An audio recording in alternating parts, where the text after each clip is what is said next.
സംഭവിപ്പാനിരിക്കുന്നതും എന്റെ വലങ്കയിൽ കണ്ട 7 നക്ഷത്രത്തിന്റെ മർമ്മവും 7 പൊൻനിലവിളക്കിന്റെ വിവരവും എഴുതുക.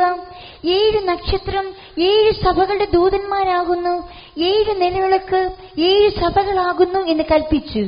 നീ കണ്ടതും ഇപ്പോഴുള്ളതും ഇനി സംഭവിക്കാനിരിക്കുന്നതും എന്റെ വലങ്കയിലുള്ള 7 നക്ഷത്രത്തിന്റെ മർമ്മവും 7 പൊൻനിലവിളക്കുകളുടെ വിവരവും എഴുതുക എന്ന് പറഞ്ഞു. Write the things which thou hast seen, the things which are, and the things which shall be hereafter, the mystery of the 7 stars which thou sawest in my right hand, and the 7 golden candlesticks. ദിവസങ്ങളിൽ നമ്മൾ ചിന്തിക്കുവാൻ താല്പര്യപ്പെടുന്ന വിഷയം വെളിപ്പാട് പുസ്തകം എന്നുള്ളതാണ്. These days our theme of discussion is going to be the book of Revelation. വേദപാഠ class ആകുന്നതിനാൽ പ്രാരംഭമായി വെളിപ്പാട് പുസ്തകത്തെക്കുറിച്ച് ചില വിഷയങ്ങൾ നമ്മൾ ചിന്തിക്കേണ്ടിയിരിക്കുന്നു. Since this is a Bible study, we should initiate this endeavor by discussing some things about book of Revelation. വിശുദ്ധ തിരുവെഴുത്തിലെ അവസാനത്തെ ഗ്രന്ഥവും പുതിയ നിയമത്തിലെ ഏക പ്രവചന ഗ്രന്ഥവുമാണ് വെളിപ്പാട് പുസ്തകം. The final book in the Word of God and the solitary book of prophecy in the New Testament is the book of Revelation. വെളിപ്പാട് പുസ്തകത്തിൽ വെളിപ്പാട് എന്ന വാക്ക് ഒരു പ്രാവശ്യം മാത്രമേ ഉപയോഗിച്ചിട്ടുള്ളൂ. In the book of Revelation, the term revelation is used just once. Greek ഭാഷയിൽ വെളിപ്പാട് എന്നുള്ളതിന് അപ്പോക്കാലിപ്സിസ് എന്നൊരു വാക്കാണ് ഉപയോഗിച്ചിരിക്കുന്നത്. The Greek term for revelation is apocalypse. അപ്പോക്കാലിപ്സിസ് എന്ന വാക്കിന്റെ അർത്ഥം മൂടുപടം നീക്കുക എന്നുള്ളതാണ്. Meaning of the term apocalypse is lifting the veil. അതായത് മറഞ്ഞിരിക്കുന്നത് വെളിച്ചത്തിൽ കൊണ്ടുവരുന്നതിനാണ് അപ്പോക്കാലിപ്സിസ് എന്ന് പറയുന്നത്. Or what is shrouded is brought into light. വെളിപ്പാട് പുസ്തകത്തെക്കുറിച്ച് നമ്മൾ പ്രാരംഭമായി ചിന്തിക്കുമ്പോൾ initially as we discuss about the book of Revelation, അന്ത്യകാലത്തെക്കുറിച്ചുള്ള ദൈവത്തിന്റെ പദ്ധതിയുടെ മൂടുപടം നീക്കുന്ന പ്രവൃത്തിയാണ് നമുക്ക് വെളിപ്പാട് പുസ്തകത്തിൽ കാണുവാൻ കഴിയുന്നത്. The removal of the veil of the plan of God or the work of God in the last days we behold in the book of Revelation. അപ്പോസ്തലനായ വിശുദ്ധ യോഹന്നാൻ കർത്തൃസേവ നിമിത്തനായി പത്മോസ് ദ്വീപിലായിരിക്കുമ്പോൾ ഏതാണ്ട് 4 ആത്മവിശുദ്ധകളിലായി ഏകദേശം 50ഓളം ദർശനങ്ങൾ കാണുന്നു. Owing to the ministry of God, now St. John is stranded in the Isle of Patmos. 4 times he was in the Spirit and he happened to see 50 visions. ഈ 50ഓളം ദർശനങ്ങളുടെ സമാഹാരമാണ് വെളിപ്പാട് പുസ്തകത്തിൽ നമുക്ക് കാണുവാൻ സാധിക്കുന്നത്. A concise form of these 50 visions we come across in the book of Revelation. വെളിപ്പാട് പുസ്തക പഠനം ഏതർത്ഥത്തിലും നമ്മുടെ ജീവിതത്തിലെ അനുഗ്രഹമാണ്. The study of the book of Revelation is indeed a blessing in our life. കാരണം മറ്റ് ഒരു വേദപുസ്തക ഗ്രന്ഥത്തിലും കാണാത്തതുപോലെ വെളിപ്പാട് പുസ്തകം ആരംഭിക്കുമ്പോൾ സവിശേഷമായ ഒരു പരാമർശം ദൈവാത്മാവ് നടത്തുന്നത് നമുക്ക് കാണുവാൻ സാധിക്കും. What is unseen in any other books, we can see uniquely in the book of Revelation. It is mentioned by the Holy Spirit. വെളിപ്പാട് പുസ്തകം 1-ാം അധ്യായത്തിന്റെ 3-ാം വാക്യത്തിലേക്ക് വരുമ്പോൾ Revelation chapter 1, the 3rd verse. ഈ പ്രവചന പുസ്തകത്തിലെ വചനങ്ങൾ, വാക്കുകൾ വായിച്ച് കേൾപ്പിക്കുന്നവനും കേൾക്കുന്നവനും പ്രമാണിക്കുന്നവനും ഭാഗ്യവാൻ എന്നെഴുതുക എന്ന് പറഞ്ഞു. Blessed is he that readeth, hear the words of this prophecy, and keep those things which are written therein, write it down. അതിന്റെ 3-ാം വാക്യം വായിക്കാം. Chapter 1, the 3rd verse, let's go through.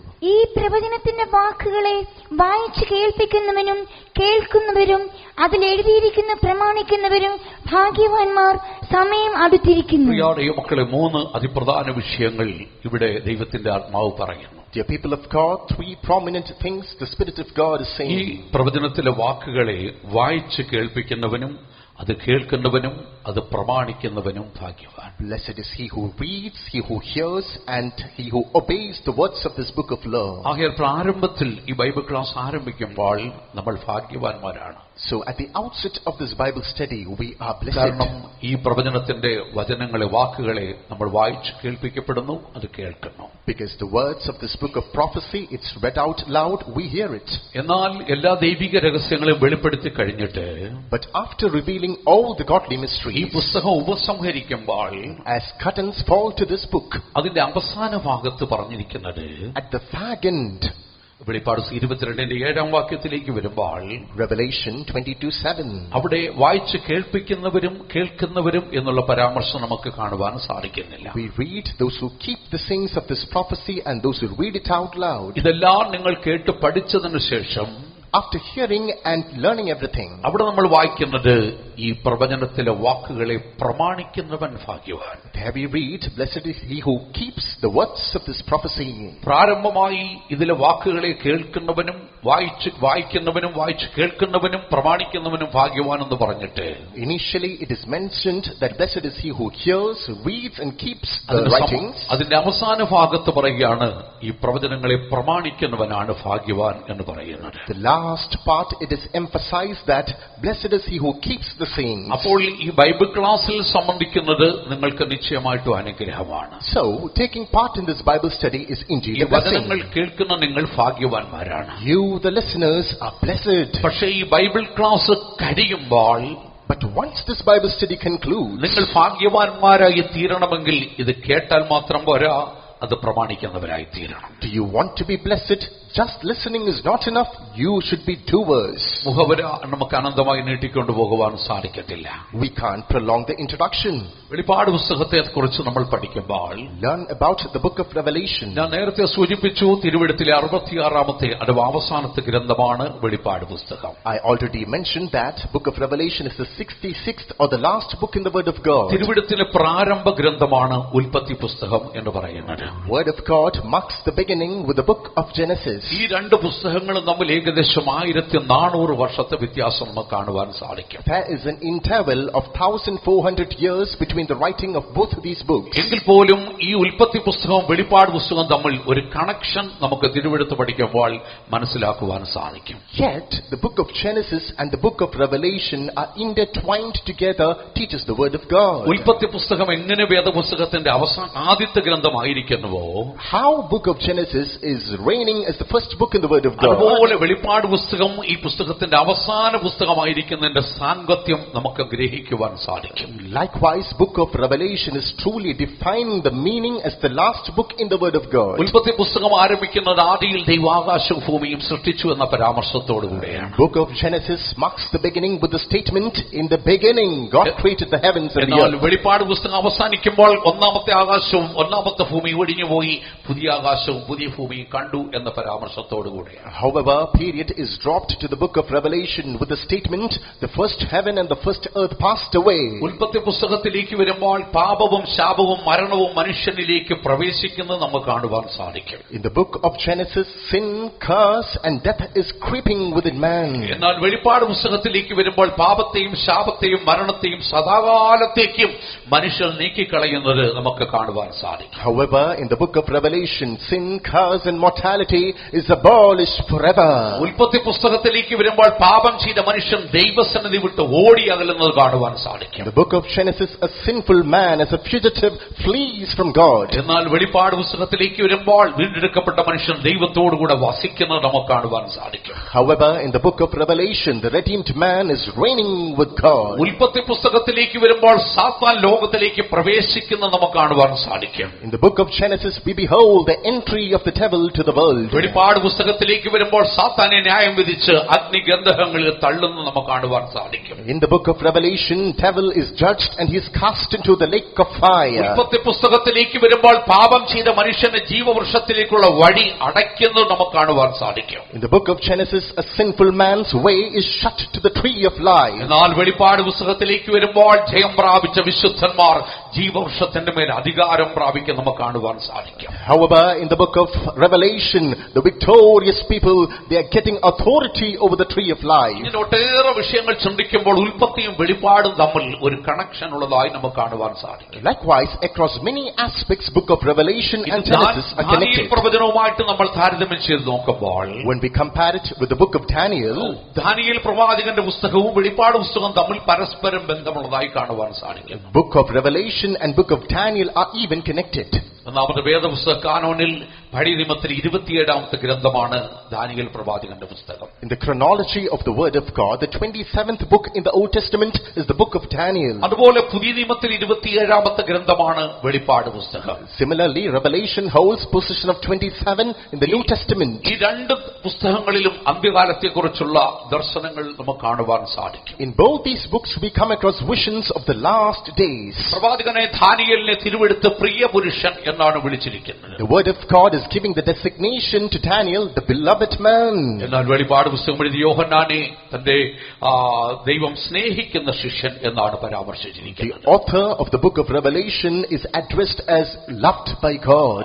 Daniel പ്രവചനം എഴുതുന്നത് ബാബേലിൽ പ്രവാസത്തിൽ ജീവിക്കുമ്പോഴാകുന്നു എഴുതുന്നത്. The book of Daniel was written in the captivity period in Babylon. വെളിപ്പാട് പുസ്തകം എഴുതുമ്പോൾ പത്മോസിൽ പ്രവാസിയായി ജീവിക്കുമ്പോഴാകുന്നു എഴുതുന്നത്. The book of Revelation was wrote in the setting of captivity in Patmos. അവസാനമായി Finally, Daniel പ്രവചനം അവസാനിക്കുമ്പോൾ book of Daniel concludes. ഇങ്ങനൊരു പരാമർശം കാണുവാൻ സാധിക്കുന്നുണ്ട്. We see such a statement. ഈ പുസ്തകത്തിലെ പ്രവചനങ്ങൾ മുദ്രയിടണം.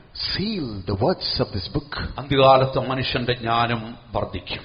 At the end times, the wisdom of man will abound. എന്നാൽ യോഹന്നാന്റെ വെളിപ്പാട് പുസ്തകം അവസാനിക്കുമ്പോൾ But John's book of Revelation concludes.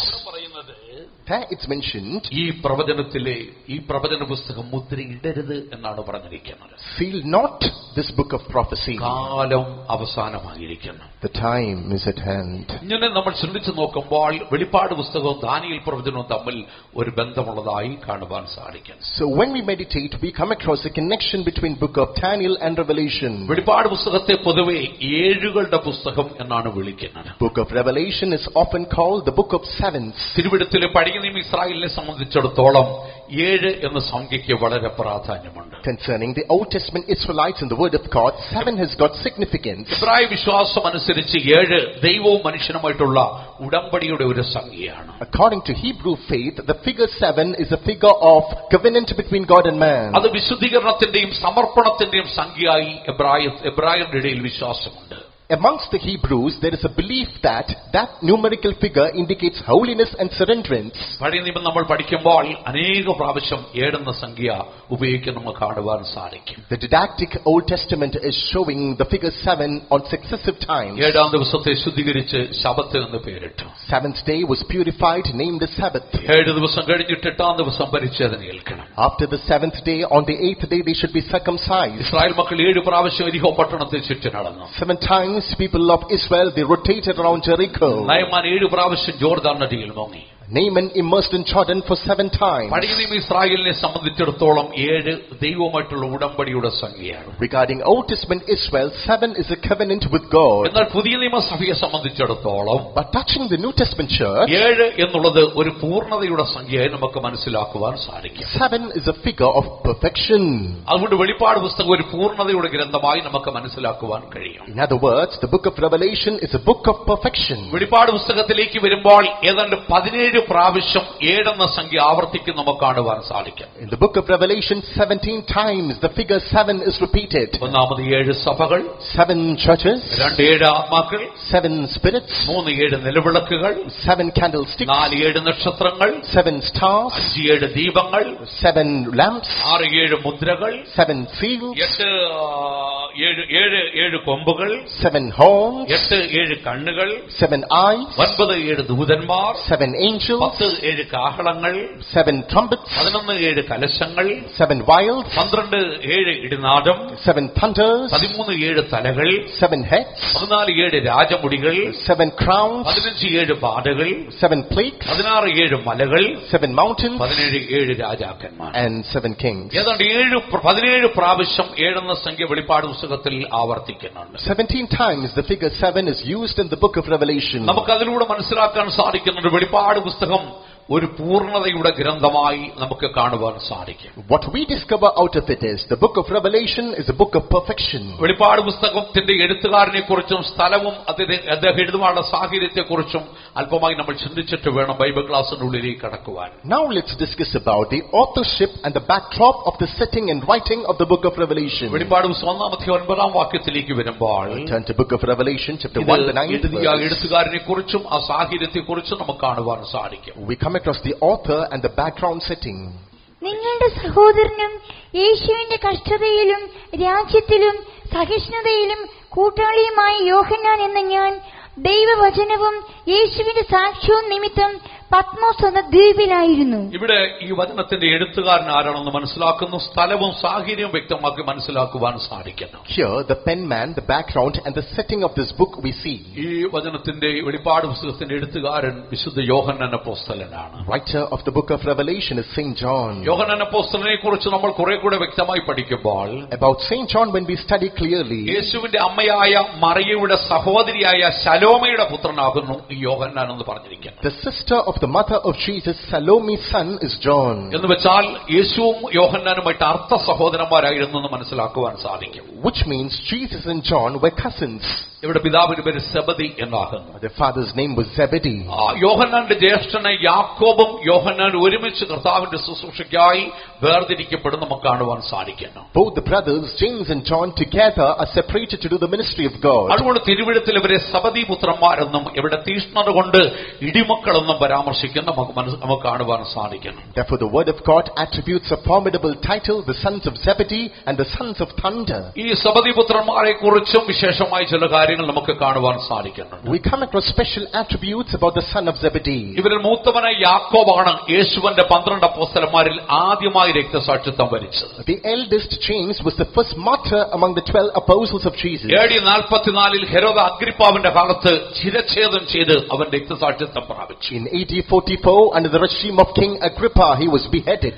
എന്നാൽ വിശുദ്ധ യോഹന്നാൻ യേശുവിന്റെ 12 അപ്പോസ്തലന്മാരിൽ സ്വാഭാവിക മരണം വരിച്ച ഒരേ ഒരു അപ്പോസ്തലനാകും. But Saint John was the only disciple who underwent natural death under the apostles of Jesus. ക്രിസ്തീയ സഭയുടെ ചരിത്രം നമ്മൾ പഠിക്കുമ്പോൾ When we learn the history of the Christian church, ഏതാണ്ട് AD 54 മുതൽ AD 317 വരെ സഭ ഭയങ്കരമായ 10 പീഡനങ്ങളിലൂടെ കടന്നുപോകും നമുക്ക് കാണുവാൻ സാധിക്കുന്നുണ്ട്. from AD 54 to AD 317, the church went through 10 crucial tribulations. AD 317 Constantine ചക്രവർത്തിയുടെ കാലഘട്ടത്തിൽ മിലാൻ വിളംബരം പ്രഖ്യാപിച്ചു. In AD 37, under the rule of Emperor Constantine, the proclamation was made. Milan വിളംബരത്തിലൂടെ ഈ ക്രിസ്തീയ സഭയ്ക്ക് വിരോധമായിട്ടുള്ള പീഡനങ്ങൾ നിരോധിച്ചുകൊണ്ട് കോൺസ്റ്റൈൻ ചക്രവർത്തി ഉത്തരവിടുന്നു. In Milan proclamation, the emperor is ruling the decree. He is banning all these persecutions against the Christians. അതുകൊണ്ട് 54 മുതൽ 317 വരെ സഭ ഭയങ്കരമായ 10 പീഡനങ്ങളിലൂടെ കടന്നുപോയി. Therefore, between the span of AD 54 to 317, the church went through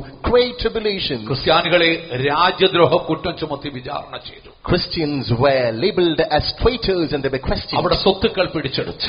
Their possessions were confiscated. അനേകരെ നാടുകടത്തി കളഞ്ഞു. Many were exiled. അനേകരെ തടവിലിട്ട് പീഡിപ്പിച്ചു. Many were tortured within the prisons. അവരെ മൃഗീയമായി കൊന്നൊടുക്കി. Bestially they were slain. ക്രിസ്ത്യാനികളെ ഈ കാലഘട്ടങ്ങളിൽ കൊന്നൊടുക്കുന്നത് ചില വ്യത്യസ്തമായ രീതികളിലായിരുന്നു. Christians were massacred in umpteen ways. ചിലരെ ക്രൂശിച്ചു വന്നു. Some were crucified. ചിലരെ വാൾ കൊണ്ട് വെട്ടി ശിരച്ഛേദം ചെയ്തു വന്നു. Some were beheaded with a sword. മറ്റു ചിലരെ വന്യമൃഗങ്ങൾക്ക് ഇട്ടുകൊടുത്ത് കൊല്ലുവാനിടയായി തീർന്നു. Some were hurled to savage beasts. മറ്റു ചിലരെ ജീവനോടെ തീ കത്തിച്ച് കൊല്ലുവാനിടയായി. Some were set ablaze as living torches.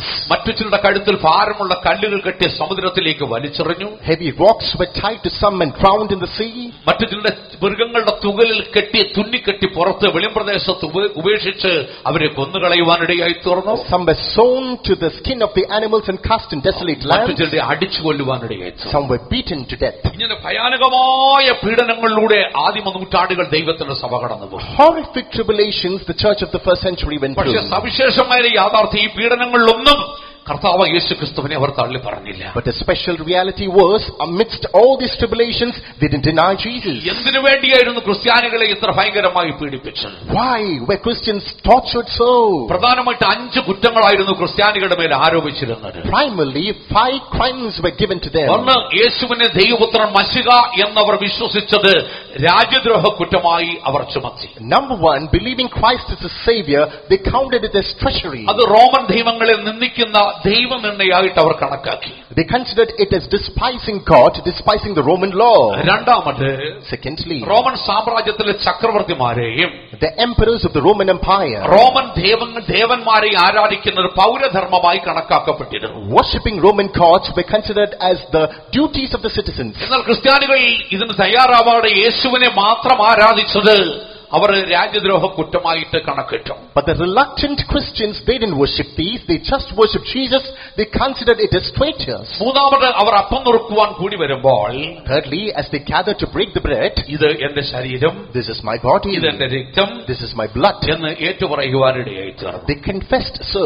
അവർ അപ്പം മുറിക്കുമ്പോൾ അപ്പം മുറിച്ചുകൊണ്ട് യേശുക്രിസ്തുവിന്റെ വചനങ്ങൾ ഉരുവിട്ട് ഇതെന്റെ ശരീരമെന്നും അവർ വീഞ്ഞൊഴിക്കുമ്പോൾ ഇതെന്റെ രക്തമെന്നും അവർ പറയുവാനിടയായി തീർന്നു. As they broke the bread, they said, this is my body.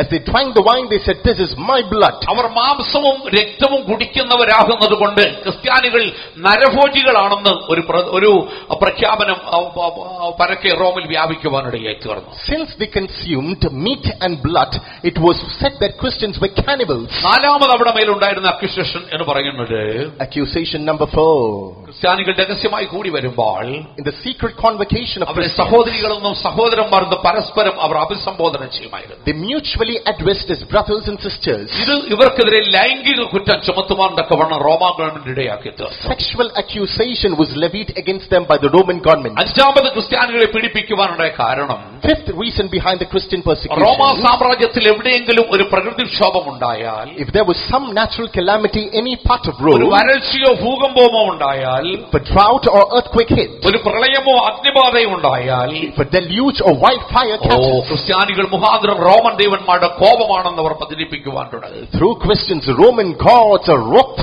ഇങ്ങനെ മൃഗീയമായി വിവിധ കാരണങ്ങളാൽ ആദിമ നൂറ്റാണ്ടിൽ ക്രിസ്ത്യാനികളെ പീഡിപ്പിച്ചു. Bestial and in cruel nature, Christians were persecuted in the first century. ഞാൻ നേരത്തെ സൂചിപ്പിച്ചതുപോലെ AD 54 മുതൽ 68 വരെയുള്ള കാലഘട്ടത്തിലാണ് ഒന്നാമത്തെ ക്രിസ്തീയ പീഡ ആരംഭിക്കുന്നത്. The first wave of tribulation was between AD 54 to AD 68. Roman ചക്രവർത്തിയായ നീറോ ആയിരുന്നു ഈ പീഡനങ്ങൾക്ക് നേതൃത്വം കൊടുത്തത്. Roman Emperor Nero was at the helm of these tortures. നീറോയുടെ ഭരണകാലത്ത് അപ്പോസ്തലന്മാരൊക്കെയും രക്തസാക്ഷിത്വം വരിച്ച് മരിക്കുവാനിടയായി തീർന്നു. All the apostles underwent martyrdom under the regime of Emperor Nero. റോമിൽ വെച്ച് പത്രോസിനെ തലകീഴായിട്ട് ക്രൂശിച്ചു വന്നു. Peter was crucified in Rome upside down. പത്രോസിനെ ക്രൂശിക്കുമ്പോൾ അവന്റെ ഭാര്യയായിരുന്ന പർപ്പച്ചയും അവനോടുകൂടെ ക്രൂശിച്ചതായിട്ട് ചരിത്രത്തിൽ കാണുവാൻ സാധിക്കും. The annals of history say that along with Peter, his wife Perpetua was also crucified. അവന്റെ മൂത്ത സഹോദരനായിരുന്നു അന്ത്രയോസ് എന്ന് പറയുന്നത്. His eldest son was Andrew. അന്ത്രയോസിന് ഒരു സവിശേഷതയുണ്ട്. എപ്പോഴും ചിരിക്കുന്ന ഒരു അപ്പോസ്തലനായിരുന്നു അന്ത്രയോസ്.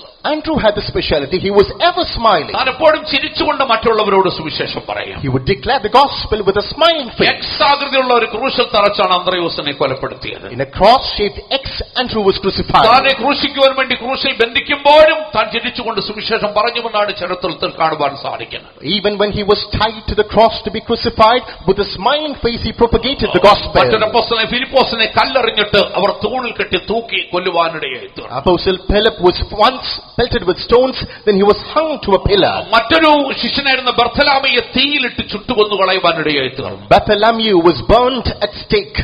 അൽഫയുടെ മകനായ യാക്കോബിനെ ഗദ കൊണ്ട് അവർ അടിച്ചു കൊന്നു. James, the son of Alphaeus, was hit with a mace.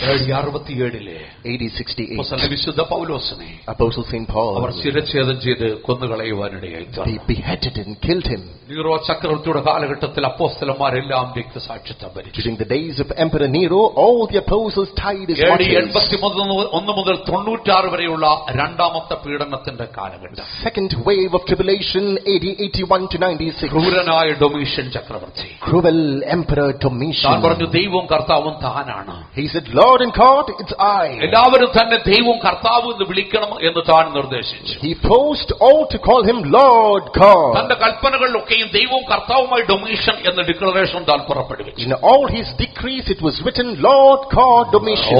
തന്റെ പ്രതിമയെ നമസ്കരിക്കാത്തവരൊക്കെയും ഡൊമീഷ്യൻ കൊന്നുകളഞ്ഞു. Any person who failed to bend the knee before his image, he ഈ killed. കാലഘട്ടത്തിലാണ് യെരുശലേമിലെ ബിഷപ്പായി ശിമയോൻ രക്തസാക്ഷിത്വം പ്രാപിച്ചത്. In those days, Simeon, the bishop of Jerusalem, he underwent martyrdom. പൗലോസിന്റെ വത്സല ശിഷ്യനായിരുന്ന തിമോത്തിയോസിനെ ഈ കാലഘട്ടത്തിൽ കൊന്നുകളഞ്ഞു. Timothy, the beloved disciple of Paul, he was also killed. യേശുവിന്റെ രഹസ്യ ക്രിസ്ത്യാനിയായിരുന്ന അനുയായിയായിരുന്ന ശിഷ്യനായിരുന്ന നിക്കോദോമസിനെ ഈ കാലഘട്ടത്തിലാണ് കൊന്നുകളഞ്ഞത്. The secret follower of Christ, Nicodemus, was killed in these days. 95 വർഷത്തില് 1895. അപ്പോസ്തലനായ വിശുദ്ധ യോഹന്നാനെ Apostle St. John, അവർ പിടിച്ച് ഒരു വലിയ തിളപ്പിച്ച എണ്ണയ്ക്കകത്തേക്ക് ഇട്ടു. they captured and immersed in a boiling pot of തിളച്ച oil. എണ്ണയ്ക്കകത്തിട്ടിട്ടും യോഹന്നാൻ ഒരു കേടും സംഭവിക്കുന്നില്ല. Though he was marooned within that boiling pot of oil, no harm. അവർ അവനെ പുറത്തെടുത്ത് പത്മോസ് ദ്വീപിലേക്ക് നാടുകടത്തി. And they exiled him to the land of Patmos. രാജ്യാന്തര കുറ്റവാളികളെ നാടുകടത്തുന്ന, ദേശദ്രോഹികളെ നാടുകടത്തുന്ന വിജനമായൊരു ദ്വീപ്.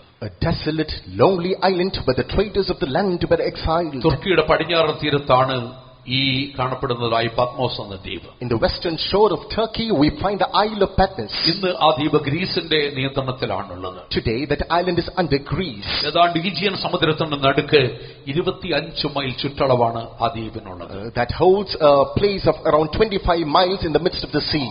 ഇതിനകത്തേക്ക് രാജ്യദ്രോഹികളായ കുറ്റവാളികളെ കൊണ്ടുവന്ന് മൃഗീയമായി പീഡിപ്പിച്ചു. Traitors were banished, tortured in a bestial way there. അവരെ ആ ദ്വീപിലിട്ട് കഠിനമായ ജോലികൾ ചെയ്യിച്ചു. Inside the isle, they were made to do hard labor. ഖനികളിൽ അവരെ ജോലിക്കാരെ ഉപയോഗിച്ച് ഖനികളിൽ അവരെ കൊണ്ട് ജോലി ചെയ്യിപ്പിച്ചു. They were forcefully used as workers in the mines. ചിലരെ കൊണ്ട് കല്ലെത്തിക്കുമായിരുന്നു. Some were hewing the stones. കഠിനമായി ഉപദ്രവിക്കുമായിരുന്നു. They were tortured a lot. അവർക്ക് നല്ല ഭക്ഷണമോ വെള്ളമോ ലഭിച്ചില്ല. Good water or food was scarce. എന്നാൽ ആ പത്മോസ് ദ്വീപിന്റെ മധ്യഭാഗത്ത് ഒരു പാറക്കെട്ടുണ്ടായിരുന്നു. But in the center part of the Isle of Patmos, there was a heap of അതിനകത്ത് ഒരു rocks. ഗുഹയുണ്ടായിരുന്നു. And there was a cave within. വൃദ്ധനായ യോഹന്നാൻ ആ ഗുഹയ്ക്കകത്താണ് താമസിച്ചത്.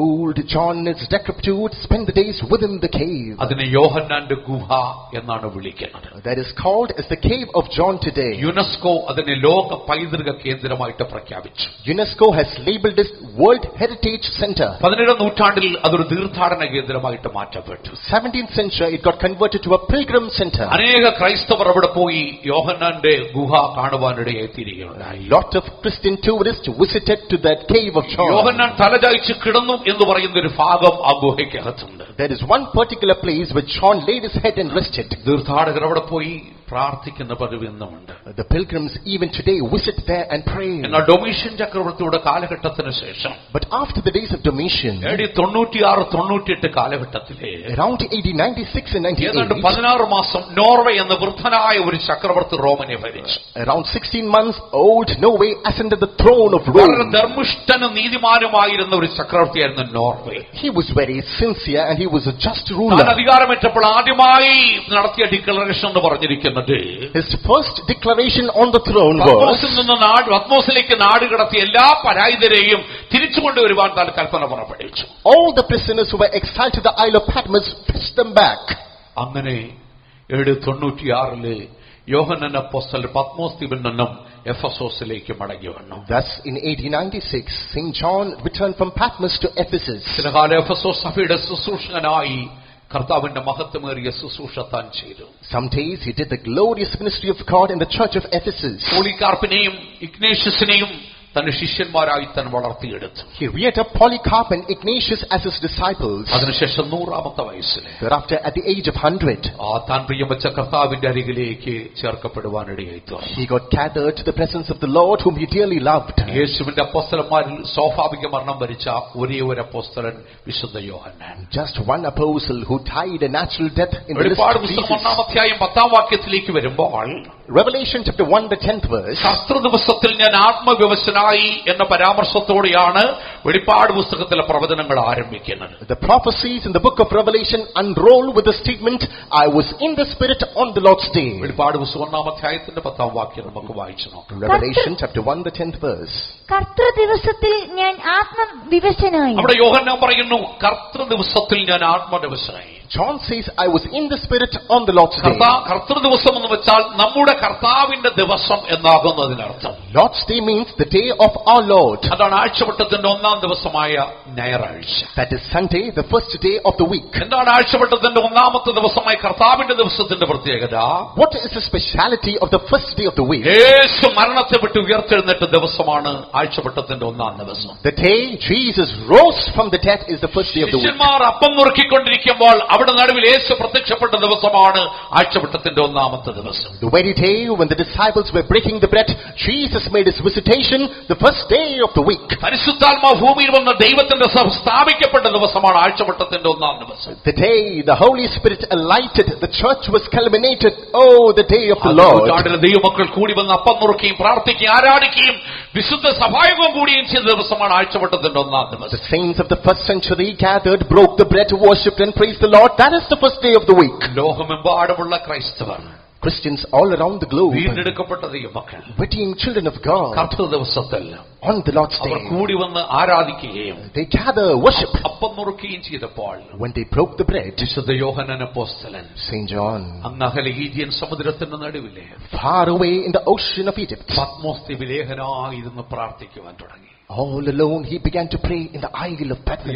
മക്കളെ, ഒരു വലിയ യാഥാർത്ഥ്യം നമുക്ക് മനസ്സിലാക്കുവാൻ സാധിക്കുന്നു. Dear people of God, we understand that ഒരു നല്ല ദൈവവൈതലനെ, a good child of ഒരു God, തികഞ്ഞ ദൈവഭക്തനെ, a staunch Christian believer, ആരാധന മുടക്കി എവിടെയും പോകുവാൻ സാധിക്കും. abstaining the holy convocation, he cannot go anywhere. ദൈവമക്കൾ ആരാധിക്കുന്ന സമയം ആത്മാവ് അവിടെ ജീവിതത്തിൽ ഇടപെടുവാൻ തുടങ്ങും. The time in which the people of God pray, the Spirit will deal with them. യോഹന്നാൻ ആ ഗുഹയിലിരുന്ന് പ്രാർത്ഥിക്കുമ്പോൾ അവൻ ആത്മവിവശനായി എന്ന മലയാളം ബൈബിളിൽ പറഞ്ഞിരിക്കുന്നു. Within the cave, when John was praying, he was transfiguring in the Spirit. വിശുദ്ധ യോഹന്നാൻ പറഞ്ഞ I was in the Spirit എന്നൊരു വാക്കാണ് ഉപയോഗിച്ചിരിക്കുന്നത്. Saint John uses the phrase I was in the Spirit, എന്ന് വെച്ചാൽ ഞാൻ ആത്മാവിലായി തീർന്നു എന്നാണ് അതുകൊണ്ട് അർത്ഥമാക്കുന്നത്. which means I got into the Spirit. യോഹന്നാൻ ആത്മാവിൽ ലയിച്ചിരിക്കുന്ന ഒരു അനുഭവം അവന്റെ ജീവിതത്തിലുണ്ടായി. Saint John blended, got engrossed in the Spirit. എന്താണ് ആത്മവിവശത അഥവാ ആത്മാവിൽ ലയിച്ചിരിക്കുക എന്ന് പറയുന്നതുകൊണ്ട് അർത്ഥമാക്കുന്നത്? What do you mean by blending with the Spirit? സ്ഥലകാലങ്ങൾക്ക് അതീതമായി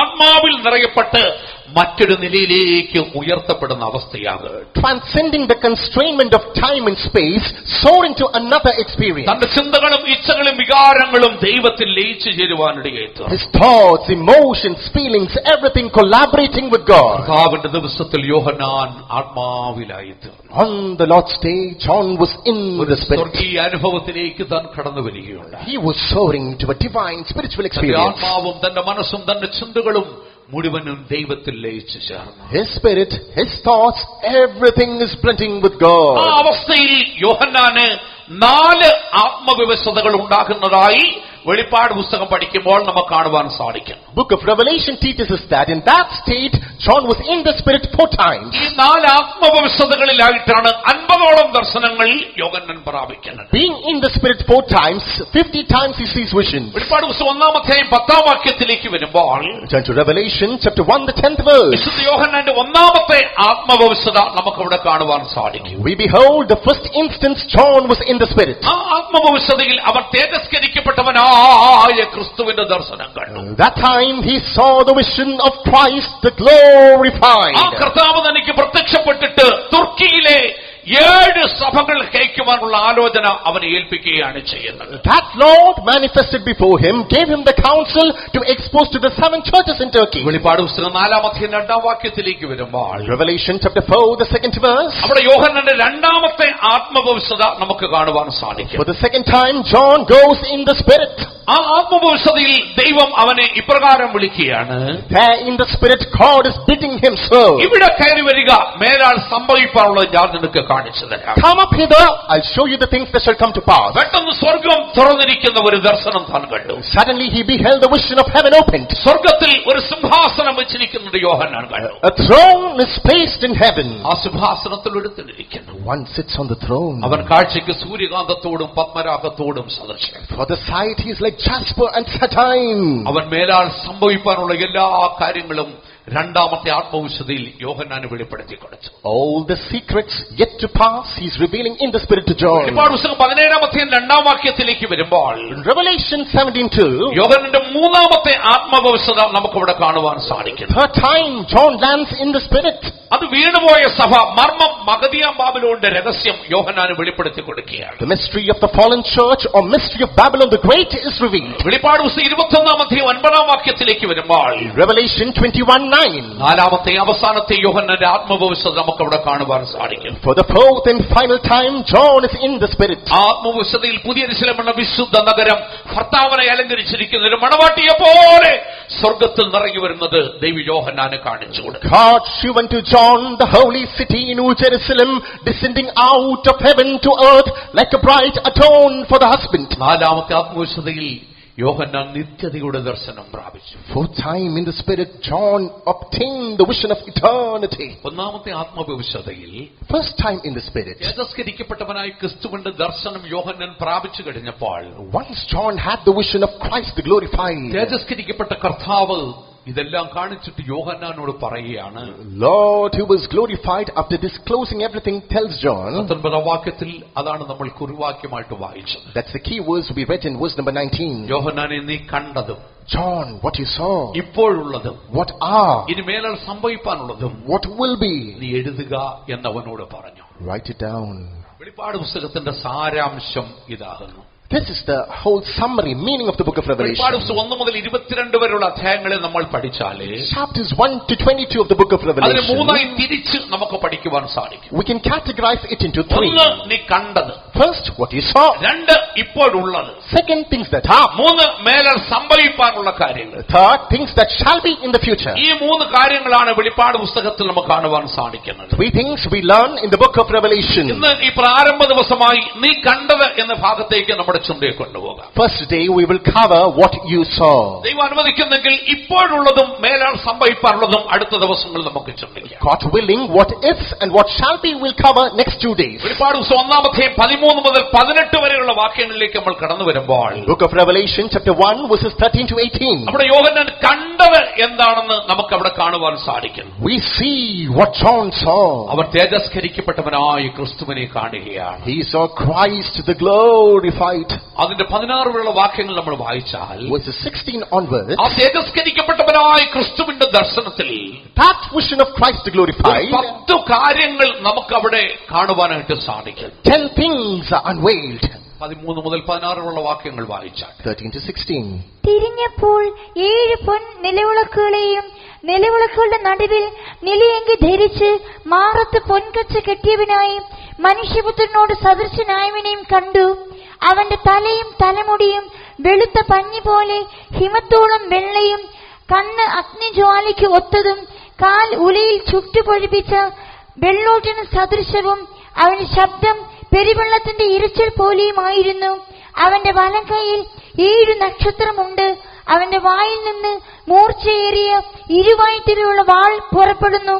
അവന്റെ മുഖം സൂര്യൻ ശക്തിയോടെ പ്രകാശിക്കുന്ന പോലെ ആയിരുന്നു. 10 വിഷയങ്ങൾ ഇവിടെ നമുക്ക് കാണുവാൻ സാധിക്കും. 10 things we find here. ഈ ചാർട്ടിലേക്ക് നമ്മൾ കടന്നു വരുമ്പോൾ Just look at this chart. അവിടെ ഒന്നാമത്തെ ആ തേജസ്കരിക്കപ്പെട്ട ക്രിസ്തുവിന്റെ ദർശനം നമുക്ക് ഇവിടെ കാണുവാൻ സാധിക്കും. We can see the vision of first thing Christ the glorified. യോഹന്നാൻ നോക്കുമ്പോൾ 7 പൊൻനിലവിളക്കുകളെ യോഹന്നാൻ കണ്ടു. John saw 7 golden candlesticks.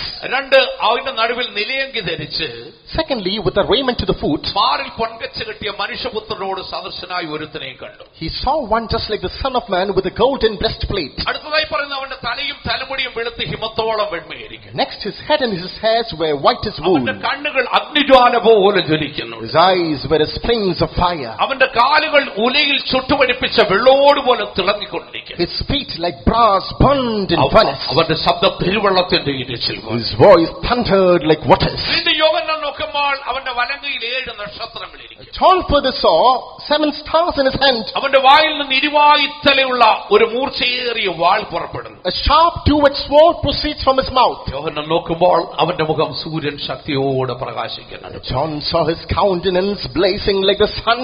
നീ കണ്ടത് എഴുതുക എന്ന് പറയുമ്പോൾ What you saw, write me. തേജസ്കരിക്കപ്പെട്ടവനായ യേശു ക്രിസ്തുവിന്റെ ദർശനത്തെ കുറിച്ച് നീ എഴുതുക എന്നാണ് പറഞ്ഞിരിക്കുന്നത്. Write about the vision of Christ the glorified. ഈ ദർശനത്തിൽ ഉയർത്തെഴുന്നേറ്റ് പിതാവിന്റെ അടുക്കൽ പോയി തേജസ്കരിക്കപ്പെട്ടവനായ ക്രിസ്തുവിനെ യോഹന്നാൻ കാണുകയാണ്. In this vision, John is beholding the resurrected Christ, who is now glorified in the presence of the Father. ഈ ദർശനം കണ്ടിട്ട് യോഹന്നാൻ മരിച്ചവനെ പോലെ താഴെ വീഴുവാനിടയായി. No sooner did he have the vision, John fell as a dead. അത്ര ഭയങ്കരമായിരുന്നു ഈ ദർശനം എന്ന് പറഞ്ഞു. So dreadful was this vision. ഈ ദർശനം നമ്മെ വെളിപ്പെടുത്തി കാണിക്കുന്നത് This vision indicates നമ്മുടെ കർത്താവായ യേശു ക്രിസ്തു ക്രൂശിക്കപ്പെട്ടവൻ മാത്രമല്ല, Lord Jesus Christ is not just crucified. അവൻ മഹത്വത്തിൽ വാഴുന്ന സർവശക്തനായ ദൈവം കൂടെയാണ്. He is the Almighty God who reigns in glory. നമ്മുടെ കർത്താവായ യേശു ക്രിസ്തു അവൻ സഭയെ പണിയുക മാത്രമല്ല ചെയ്തത്. Lord Jesus Christ did not just build the church. അവൻ നമ്മെ കാണുന്നവനും നമ്മെ പരിപാലിക്കുന്നവനും അവൻ ന്യായം വിധിക്കുന്നവനുമായ ദൈവമാണ്. He is the God who sees, preserves, and even judges us. ഇതാണ് ഈ ദർശനത്തിലൂടെ നമുക്ക് മനസ്സിലാക്കുവാൻ സാധിക്കും. This is what we infer out of this vision. നമുക്ക് ഈ ദർശനത്തിന്റെ ഓരോ ഭാഗങ്ങളിലേക്ക് പ്രാരംഭമായി കടന്നു പോകാം. Let's delve deep into different parts of this vision. 13-ാം വാക്യത്തിലേക്ക് വരുമ്പോൾ Verse number 13. അവിടെ 3 വിഷയങ്ങൾ നമുക്ക് കാണുവാൻ സാധിക്കുന്നു. three things we come across. യോഹന്നാൻ നോക്കുമ്പോൾ ഒന്നാമത് കാണുന്നത് 7 പൊന്നില വിളക്കുകളെയാണ് കാണുന്നത്. First, John sees 7 golden candlesticks. എന്താണ് ഈ 7 പൊന്നില വിളക്കുകൾ വെളിപ്പെടുത്തി കാണിക്കുന്നത്? What does these 7 golden candlesticks reveal? ഈ പൊന്നില വിളക്ക് ദൈവത്തിന്റെ സഭയുടെ ഒരു ദർശനമാകുന്നു. Golden candlesticks are a vision of the church of God. പ്രവാചകനായ സക്കറിയാവ് ദൈവസഭയെക്കുറിച്ച് ദർശനം കാണുമ്പോഴും, When prophet Zechariah saw the vision of the church of God, Zacharia പ്രവാചകന്റെ പുസ്തകം 4-ാം 2-ാം വാക്യത്തിലേക്ക് വരുമ്പോൾ, in Zechariah chapter 4, the 2nd verse, മുഴുവൻ പൊന്നുകൊണ്ടുള്ള ഒരു വിളക്ക് തണ്ട് അവൻ കാണുന്നതായി കാണുവാൻ സാധിക്കും. he saw a candlesticks all together with gold. ദൈവത്തിന്റെ സഭ മുഴുവൻ പൊന്നുകൊണ്ടുള്ളതായ ഒരു നിലവിളക്കാണ്. Church of God is a candlesticks cladded with gold. അത് 7 നിലവിളക്കുകൾ കാണുവാൻ കാരണം 7 of them he saw. പുരാതന തുർക്കിയുടെ ഭാഗ്യമായിരുന്നു Asia Minor. Asia Minor was part of ancient Turkey. അവിടെ ഈ പത്മോസ് ദ്വീപിന് ചുറ്റുമുള്ള 7 സഭകൾ. Around the Isle of Patmos, 7 churches. അവിടെ വേറെ സഭകളുണ്ട്.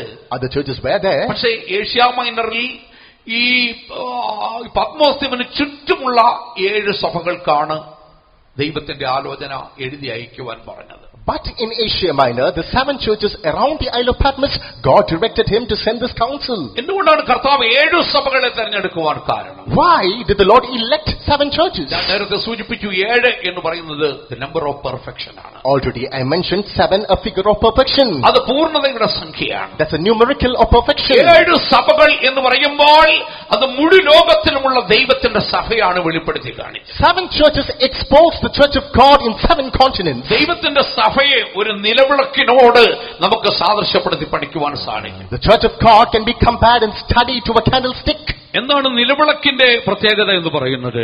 What is the speciality of candlestick? നിലവിളക്ക് ഉപയോഗിക്കുന്നത് വെളിച്ചം കാണുവാൻ വേണ്ടിയിട്ടാണ്. Candlestick is used to illuminate. ദൈവത്തിന്റെ സഭയെക്കുറിച്ചുള്ള ദൈവത്തിന്റെ പ്ലാൻ ലോകത്തിന് വെളിച്ചം കൊടുക്കുക എന്നുള്ളതാണ്. The plan of God regarding the church of God is give light to the world. നമ്മൾ ഈ നിലവിളക്കിനെ കുറിച്ച് പഠിക്കുമ്പോൾ When we learn about the ഈ candlestick, ചിത്രത്തിൽ മനോഹരമായ ഒരു നിലവിളക്കിന്റെ ചിത്രം നമുക്ക് കാണുവാൻ സാധിക്കും. in this picture you behold a beautiful illustration of a candlestick. ഒരു നിലവിളക്കിനെ സംബന്ധിച്ച് പഠിച്ചാൽ അതിന് 3 ഭാഗങ്ങൾ ഉള്ളതായി കാണുവാൻ സാധിക്കും. Learn about a candlestick, you can come across 3 parts.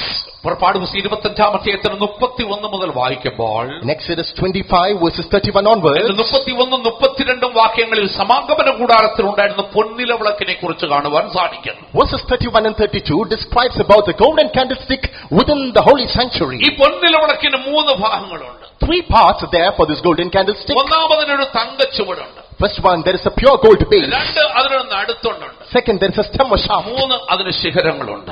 Thirdly, branches.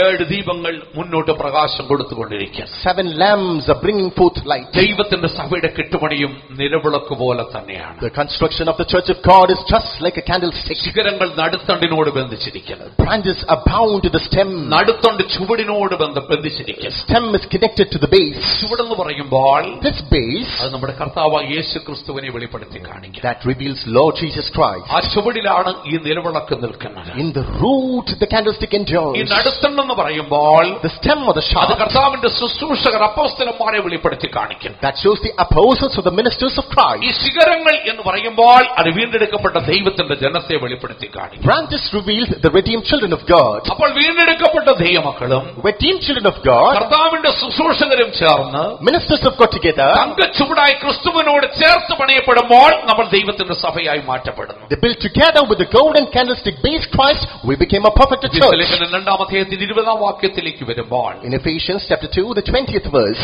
വിശുദ്ധ പൗലോസ് പറയുന്നത് St. Paul says, ക്രിസ്തയേശു തന്നെ മൂലക്കല്ലായിരിക്കെ Christ Jesus being the chief നിങ്ങളെ cornerstone, അപ്പോസ്തലന്മാരും പ്രവാചകന്മാരും എന്ന അടിസ്ഥാനത്തിൽ പണിതിരിക്കുന്നു. you are built upon the foundation of apostles and prophets, അവരിൽ നിങ്ങളും ദൈവത്തിന്റെ നിവാസമാകേണ്ടതിന് ആത്മാവിനാൽ ഒന്നിച്ചു പണിതു വരുന്നു. in whom all the building filled framed together to become the holy habitation of അവിടെ God. നമുക്ക് 3 ഭാഗങ്ങൾ കാണുവാൻ സാധിക്കും. There we come across 3 parts. ദൈവസഭയുടെ മൂലക്കല്ലായി ക്രിസ്തു, First of all, the cornerstone of the church of God, 2 Christ. അപ്പോസ്തലന്മാരും പ്രവാചകന്മാരുമായ അടിസ്ഥാനങ്ങൾ, Secondly, foundation of apostles and prophets. 3 അതിനോട് ചേർത്ത് പണിയുന്ന ജീവനുള്ള കല്ലുകളായ ദൈവത്തിന്റെ ജനം. Thirdly, the living children of God built together. ഒരു തങ്കച്ചുവട്, A golden base, ഒരു നടുത്തണ്ട്, a stem, അതിന്റെ ശിഖരങ്ങൾ. and the branches. ഇതാണ് ദൈവത്തിന്റെ സഭ എന്ന് പറഞ്ഞിരിക്കുന്നത്. This is the church of God. അതിന് മനോഹരമായ ഒരു മൂലക്കല്ലുണ്ട്. There's a gorgeous cornerstone. കർത്താവ് യേശുക്രിസ്തുവാണ് ദൈവസഭയുടെ മൂലക്കല്ലെന്ന് പറഞ്ഞിരിക്കുന്നത്. Lord Jesus Christ is the cornerstone of the church. 1 പത്രോസ് 2-ാം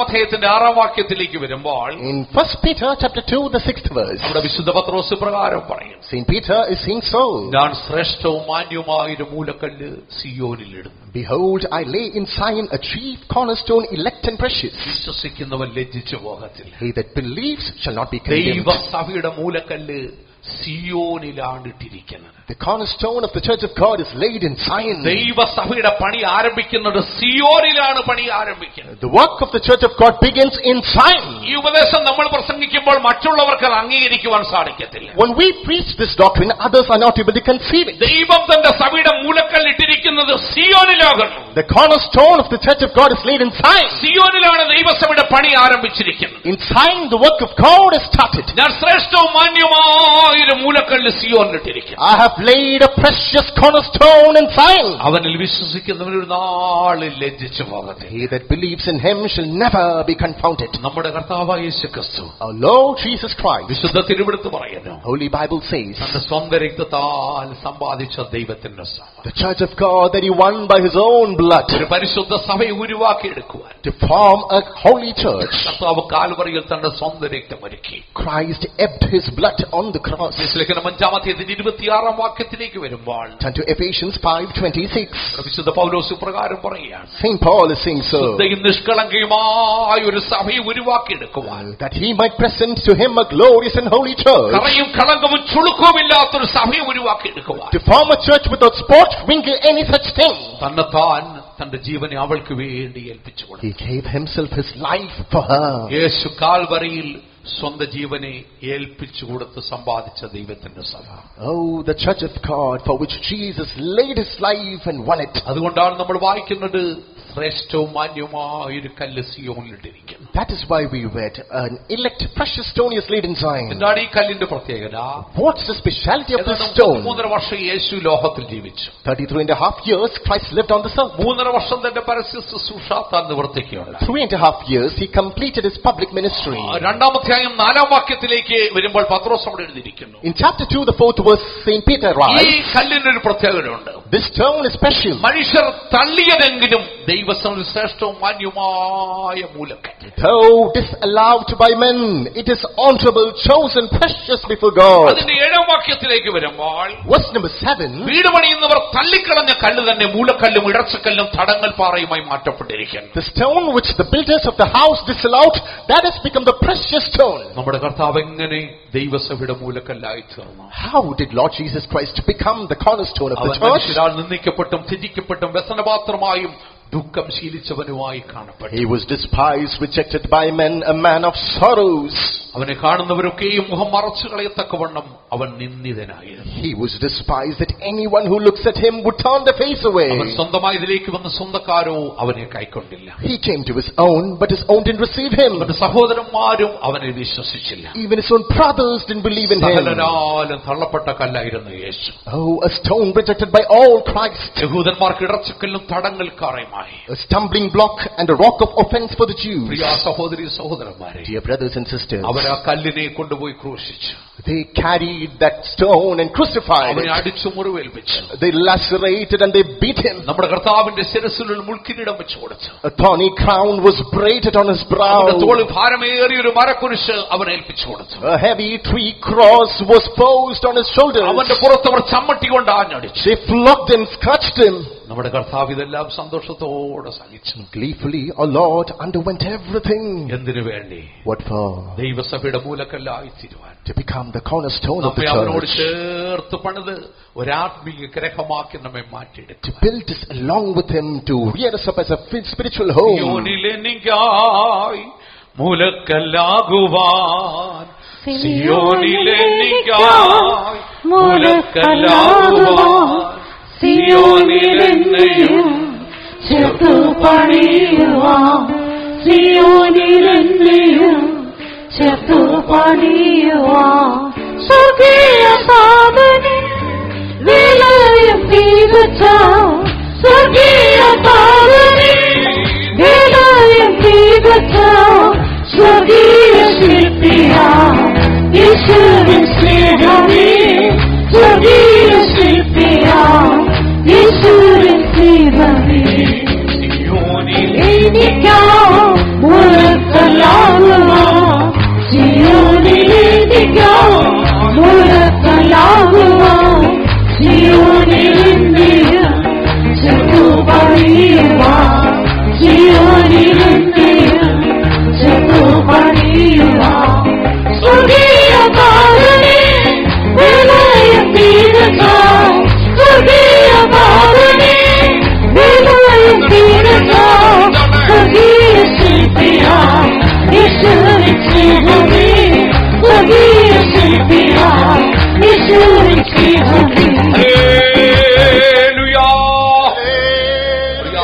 എന്നെയും നിങ്ങളെയും ചേർത്ത് ഒരു ദൈവസഭ രൂപീകരിക്കുക. Dear people of God, collecting I and you together to form a church of God. നമ്മുടെ കർത്താവ് യേശുക്രിസ്തു തകർക്കപ്പെടുകയുണ്ടായി. Lord Jesus Christ was crushed.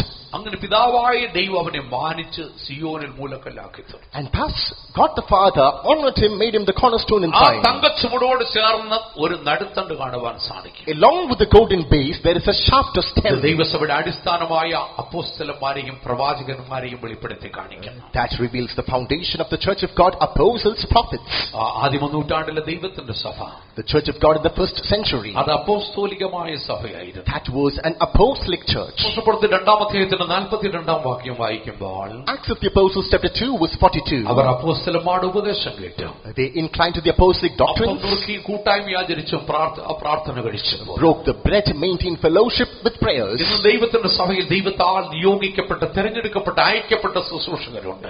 Today in the church of God, there is elected, separated, sent ministers of ദൈവം God. സഭയിൽ ഒന്നാമത് അപ്പോസ്തലന്മാരെ നിയമിച്ചുകൊണ്ടാണ് തിരുവെടുത്തിൽ കാണുവാൻ സാധിക്കുന്നത്. First of all, God appointed apostles for the church. ദൈവത്തിന്റെ വിളികേട്ട തങ്ങൾക്കുള്ളതൊക്കെയും വിട്ടവർ, Heeding to the call of God, those who left everything they സ്വന്തം had, ജഡബന്ധങ്ങളെ പോലും വെറുത്തവര്, those who abhorred their own flesh relationships, സ്വർഗ്ഗരാജ്യ നിമിത്തം ഷണ്ണന്മാരായി തീർന്നിട്ടുള്ളവര്, consider themselves eunuchs for the sake of the kingdom of our God. ദൈവസഭയുടെ നടുത്തണ്ടുകളാകുന്നു. They are the stem of the church of God. ഇതിനോട് ചേർന്ന് ജീവനുള്ള കല്ലുകളാകുന്ന ദൈവത്തിന്റെ ജനം, Along with that, the living stones, the church our of God. ദൈവസഭയുടെ ശിഖരങ്ങളായി നമുക്ക് കാണുവാൻ സാധിക്കുന്നു. They are the branches of the church. രക്ഷിക്കപ്പെട്ടവർ, Saved ones, വിശ്വാസസ്നാനം സ്വീകരിച്ചവർ, those who took faith baptism, പരിശുദ്ധാത്മാവിനെ പ്രാപിച്ചു. received the Holy Ghost. പുറപ്പാട് 25-37 വാക്യത്തിലേക്ക് വരുമ്പോൾ In Exodus 25:37, വീണ്ടെടുക്കപ്പെട്ട ദൈവത്തിന്റെ ജനത്തിന്റെ ഒരു ഉത്തരവാദിത്തമുണ്ട്. there is a responsibility for the saved children of അത് God. 7 ദീപം ഉണ്ടാക്കി നേരെ മുന്നോട്ട് പ്രകാശിപ്പാൻ തക്കവണ്ണം വയ്ക്കണം. 7 lamps should be made and brought forth to illuminate. എന്താണ് സഭയുടെ ഉത്തരവാദിത്തം? What's the responsibility of the church? ഈ ലോകത്തിന് വെളിച്ചം കൊടുക്കേണ്ടുന്നവരാകും നമ്മൾ. Give light to the world. ഇരുളടഞ്ഞ ഈ ലോകത്തിൽ പ്രകാശം കൊടുക്കേണ്ടുന്നവരാകും നമ്മൾ.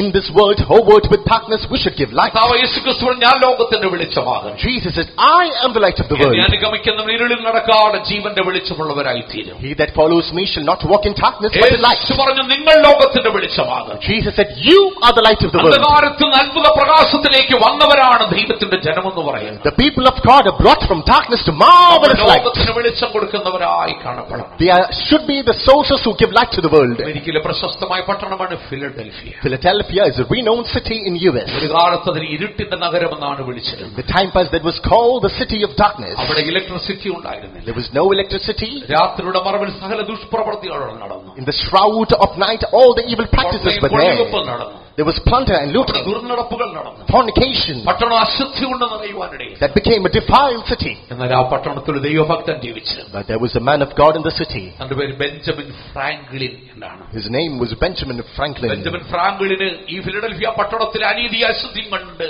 തന്റെ മനസ്സ് വല്ലാതെ വ്യാകുലപ്പെടുവാൻ തുടങ്ങി. On witnessing the evil and all the defilement in the land of Philadelphia, his mind was perplexed. ദിവസങ്ങളോളം കരഞ്ഞ് ദൈവത്തോട് പ്രാർത്ഥിച്ചു. Days together he wept and prayed to God. Benjamin Franklin ഒരു ആലോചന കൊടുത്തു. The Lord gave Benjamin a counsel. ആലോചന അനുസരിച്ച് Based on that counsel, one night, തന്റെ വീടിന്റെ മുൻപിലെ before his house, തന്റെ മതിലിലെ in his wall, ഒരു വിളക്ക് താൻ കത്തിച്ചു വെച്ചു. he lit a lamp.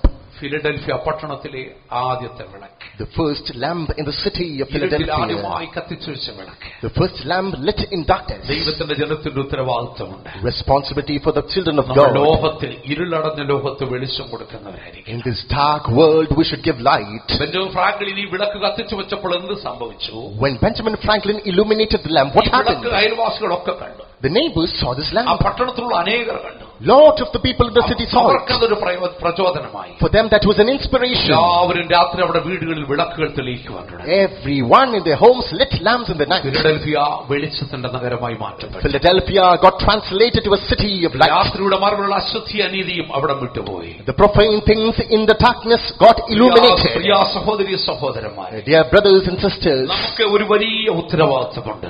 we have a huge responsibility. ലോകത്ത് പാപത്തിന്റെ ഇരുൾ വ്യാപരിക്കുകയാണ്. Darkness of sin is covering the world. ഇരുളത്ര ഉണ്ടെങ്കിലും No matter how ഒരു huge the ചെറിയ darkness വിളക്ക് would be, തെളിക്കുമ്പോൾ when a small lamp is lit, ഇരുട്ടോളം ഓടി മറയുന്നത് നമുക്ക് കാണുവാൻ സാധിക്കും. Darkness is running for cover. ദൈവമക്കൾ വെളിച്ചങ്ങളാണ്. People of God are light. ക്രിസ്തുവിന്റെ വെളിച്ചം ലോകത്തിന് കാട്ടിക്കൊടുക്കേണ്ടവരാണ്. We should show the light of Christ to the world. അങ്ങനെ ഈ നിലവിളക്കുകളെ കർത്താവ് യോഹന്നാൻ കണ്ടതിനു ശേഷം, Because once John saw these lamps, രണ്ടാമത് യോഹന്നാൻ കാണുമ്പോൾ അതിന്റെ നടുവിൽ നിലയങ്കി ധരിച്ച മനുഷ്യപുത്രനോട് സദൃശനായ ഒരുത്തനെ കണ്ടു. secondly, he saw a man similar to the Son of Man with a raiment right to the foot. 13-ാമത്തെ വാക്യം വായിച്ചു. Chapter 1, verses 13.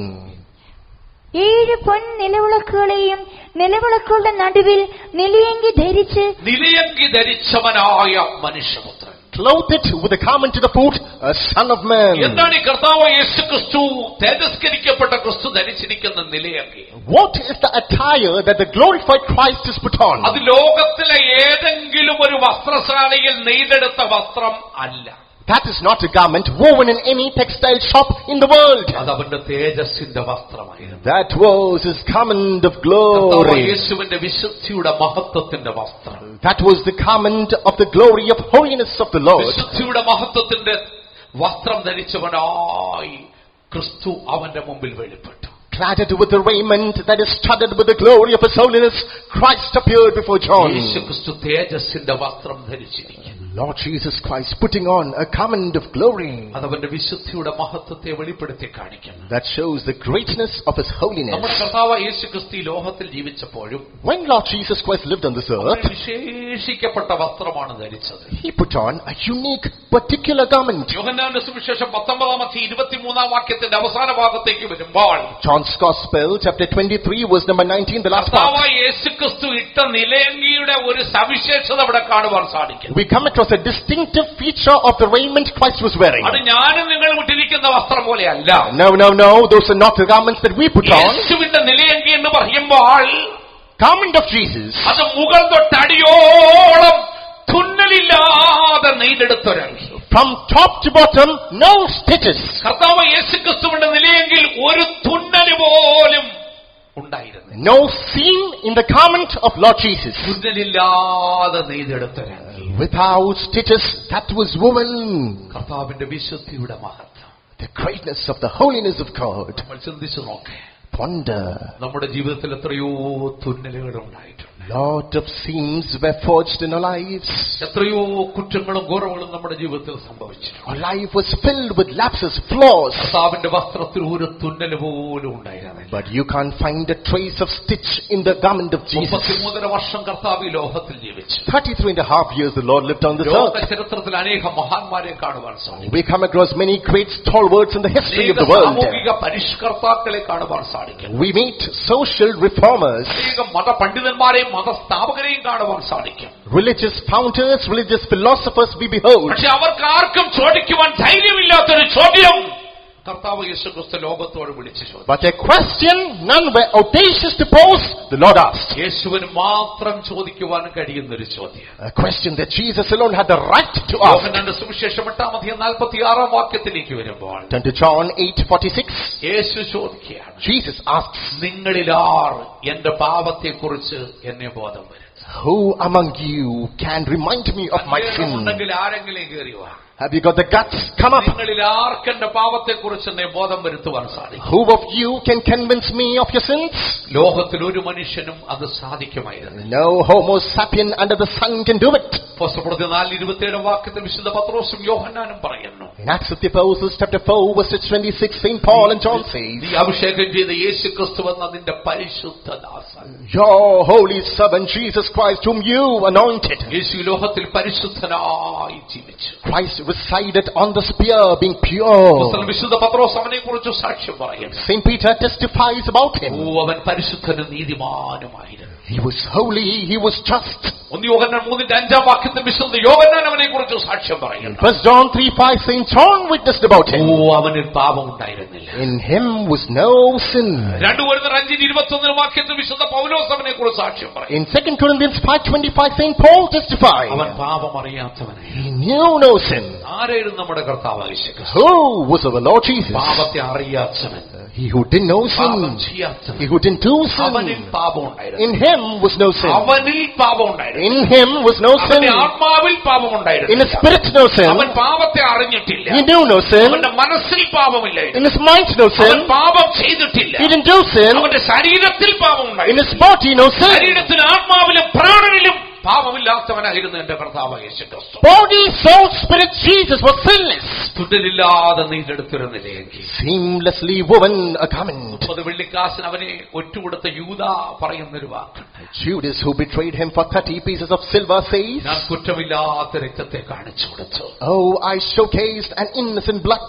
അവന് മരണശിക്ഷയ്ക്ക് വിധിച്ച പീലാത്തോസ് പ്രകാരം പറയുകയാണ്, Pilate, who condemned him for death, he says, ഞാൻ ഇവനിൽ ഒരു കുറ്റവും കാണുന്നില്ല. "I find no fault in him."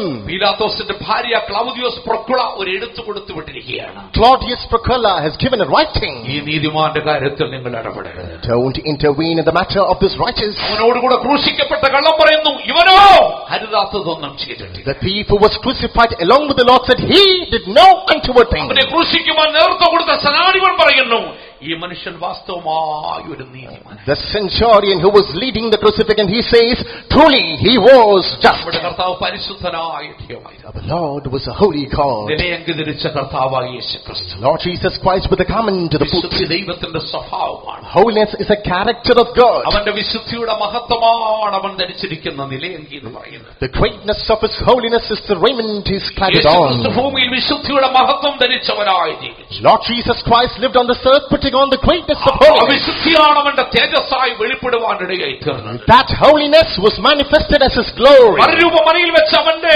വസ്ത്രം വെളിച്ചം പോലെ പ്രകാശമുള്ളതായി തീർന്നു. In the mount of transfiguration, his garment was blazing like light. അതവൻ പ്രാപിക്കുമുള്ള തേജസ്സിന്റെ ഒരു നിഴൽ മാത്രമായിരുന്നു. That was merely a shadow of the impending glory. മരണത്തെ ജയിച്ച് ഉയർത്തെഴുന്നേറ്റ കർത്താവായ യേശുക്രിസ്തു Vanquishing death, Lord Jesus Christ who rose, തേജസ്കരിക്കപ്പെട്ടവനായി glorified, വിശുദ്ധിയുടെ മഹത്വമണിഞ്ഞവനായി putting on the greatness of holiness. യോഹന്നാന്റെ മുമ്പിൽ വെളിപ്പെടുകയാണ്. He appeared before John. എന്താണ് യോഹന്നാനോട് ഈ വസ്ത്രം ധരിച്ചുകൊണ്ട് യേശു പറയുന്നത്? Putting on this garment, what are the words to John? യോഹന്നാനെ നെടുനേരത്തേക്കുള്ള ഈ ലഘുവായ കഷ്ടം, John, light affliction for a moment.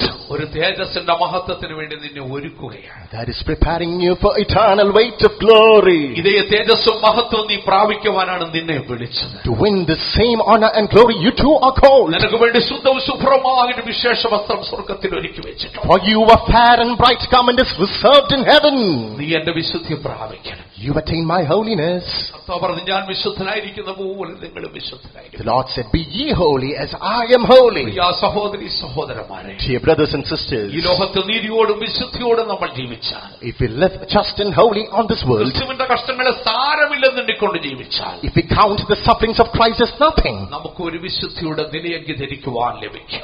we will receive a garment of holiness to put on. ഒന്നാം അധ്യായത്തിന്റെ 13-ാം വാക്യത്തിലേക്ക് വരുമ്പോൾ, In chapter 1 verse 13, യോഹന്നാൻ നോക്കുമ്പോൾ John sees അവന്റെ മാറിൽ ഒരു പൊന്നുകൊണ്ടുള്ള കച്ച കെട്ടിയിരിക്കുന്നതായി കാണുവാൻ സാധിക്കും. his chest was girt with a golden girdle. നമുക്ക് ഈ ചാട്ടിൽ ആ മാറിൽ കെട്ടിയിരിക്കുന്ന പൊൻകച്ച നമുക്ക് കാണുവാൻ സാധിക്കും. We see the golden girdle on the chart. മാറിൽ കച്ച കെട്ടുന്നത് ഒരു അമ്മയുടെ അവസ്ഥയാണ്. Golden girdle that is clad on the breast shows an experience of a mother. അമ്മമാരാണ് മാർക്കച്ച കെട്ടുന്നത്. Mother tied the girdle around the breast. യേശു മാറിൽ കച്ച കെട്ടിയവനായി യോഹന്നാന് വെളിപ്പെട്ടു എന്ന് പറയുമ്പോൾ, Girt with a golden breastplate as Jesus appeared before John. കച്ച ഒരു അമ്മയുടെ ഉള്ളിലെ സ്നേഹത്തിന്റെയും കരുതലിന്റെയും ആത്മധൈര്യത്തിന്റെയും അടയാളമാണ്. Girdle is a sign of confidence, love and care within a mother.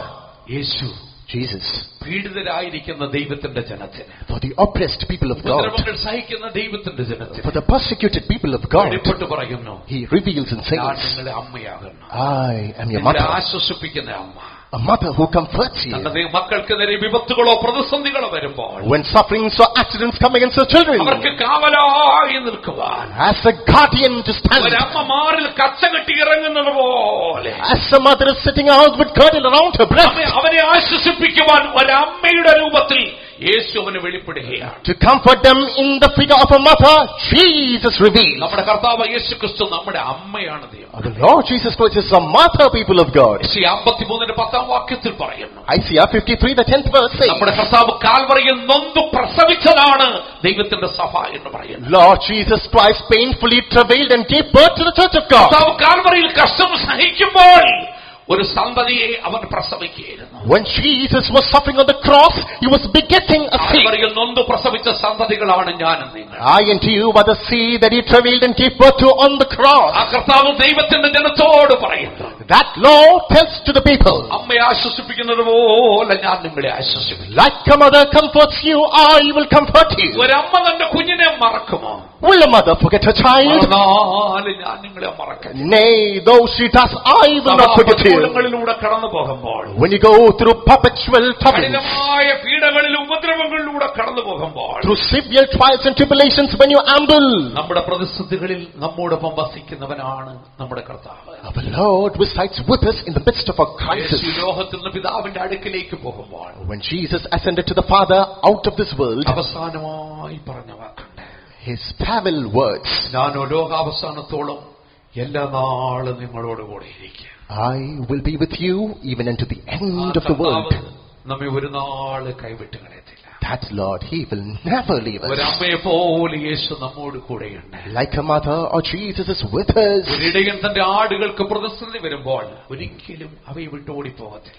When danger is looming large for the flock, a shepherd will never abandon the sheep. യോഹന്നാൻ നോക്കുമ്പോൾ യേശു തന്റെ സഭയുടെ നടുവിൽ നിൽക്കുകയാണ്. John beholds, lo, Christ stands in the midst of the church, പീഡനങ്ങളിൽ ധൈര്യം പകർന്നുകൊണ്ട്, giving confidence in the midst of the persecution, പരീക്ഷകളിൽ താങ്ങുന്നവനായി, supporting in the midst of the trials, സാക്ഷികൾക്ക് കൃപയും ധൈര്യവും പകർന്നു നൽകിക്കൊണ്ട്, giving grace and confidence to the martyrs. യേശു ഒരു അമ്മയെ പോലെ നിൽക്കുന്നു. As a mother, behold, Jesus stands. സ്തെഫാനോസിനെ കല്ലെറിയുമ്പോൾ, when Stephen was pelted with stones, Stephanos സ്വർഗ്ഗത്തേക്ക് നോക്കി. Stephen gazed up to heaven. അവൻ ഒരു കാഴ്ച കണ്ടു. He saw a sight. സ്വർഗ്ഗം തുറന്നിരിക്കുന്നു. Heaven is opened. ദൈവത്തിന്റെ മഹത്വം ദർശിച്ചു. He beheld the glory of God. കർത്താവായ യേശുക്രിസ്തു മഹത്വത്തിന്റെ വലതുഭാഗത്ത് നിൽക്കുന്നു. Lord Jesus Christ stands on the right hand of glory. അന്ത്യോക്യയിലെ ഇഗ്നേഷ്യസിനെ കുറിച്ച് ഞാൻ ഒരു വാക്ക് പറയട്ടെ. Let me tell you about a story of Ignatius in Antioch. ഞാൻ നേരത്തെ സൂചിപ്പിച്ചല്ലോ, വിശുദ്ധ യോഹന്നാന്റെ ശിഷ്യനായിരുന്നു Ignatius.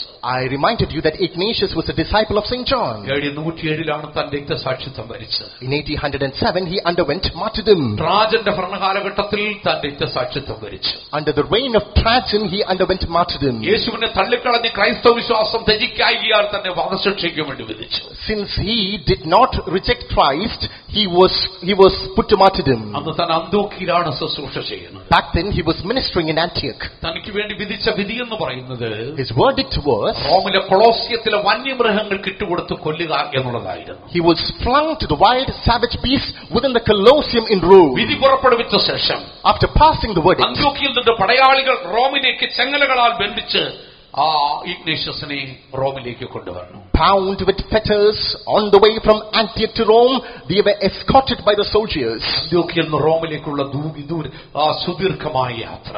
It was a long journey between Antioch and Rome. യാത്ര വളരെ നീണ്ടതും കഠിനവുമായിരുന്നു. The journey was long and daunting. 10 കാവൽ പടയാളികൾ ഇഗ്നേഷ്യസിന്റെ ചുറ്റുമുണ്ട്. 10 soldiers surrounded Ignatius. അവൻ അവിടുന്ന് പിടിക്കപ്പെട്ട് യാത്ര പുറപ്പെടുമ്പോൾ, as he was captured and he set out the journey, സ്നേഹവാന്മാരായ അന്ത്യോക്യയിലെ വിശ്വാസികൾ, the loving believers of Antioch, ഇഗ്നാത്തിയോസിന് ആഹാരവും വസ്ത്രവും എല്ലാം കൊടുത്തയച്ചു. gave food and clothes for Ignatius. പക്ഷേ ഈ പടയാളികൾ ഇതെല്ലാം ഇഗ്നാത്തിയോസിന്റെ കയ്യിൽ തട്ടിപ്പറിച്ചു. But the soldiers, they looted everything from his hands. യാത്രയിലുടനീളം ക്രൂരമായിട്ട് അവനെ മർദ്ദിച്ചു. Throughout the journey, he was mercilessly persecuted. വൃദ്ധനായ ഇഗ്നേഷ്യസ് ഒരളവിൽ പറഞ്ഞാൽ തളർന്നുപോയി. In a way, Ignatius in his decrepitude was weary. But one night, യേശു ഒരു ദർശനത്തിൽ അവന്റെ മുമ്പിൽ വെളിപ്പെട്ടു. in a vision, Jesus appeared before him. ഒരു അമ്മയെ പോലെ അവന്റെ മുമ്പിൽ നിൽക്കുകയാണ്. Like a mother, Jesus stood before him.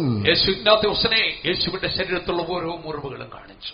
Ignatius was shown by Jesus every wound in his body. ഇഗ്നാത്തിയോസിനോട് യേശു പറഞ്ഞു, Jesus told Ignatius, ഭയപ്പെടേണ്ട, ഞാൻ നിന്നോട് കൂടെയുണ്ട്. fear not, I am with you. നിന്റെ കഷ്ടങ്ങൾക്ക് സ്വർഗ്ഗത്തിൽ അതിമഹത്തേറിയ പ്രതിഫലമുണ്ട്. For your sufferings there is great reward ഈ in ദർശനം heaven. ഇഗ്നാത്യോസിനെ ധൈര്യപ്പെടുത്തി. This vision strengthened ഈ Ignatius. ദർശനം കണ്ടു കഴിഞ്ഞപ്പോൾ ഇഗ്നാത്യോസിന് ധൈര്യമായി. On seeing this vision, Ignatius was bold. താൻ റോമിലെ വിശ്വാസികളെ ഇപ്രകാരം അറിയിച്ചു: He informed the believers in Rome, എന്നെ രക്ഷപ്പെടുത്താൻ ഒരിക്കലും നിങ്ങൾ ശ്രമിക്കരുത്. please don't try to set me free. ഞാൻ ദൈവത്തിന്റെ ഗോതമ്പ് മണിയാണ്.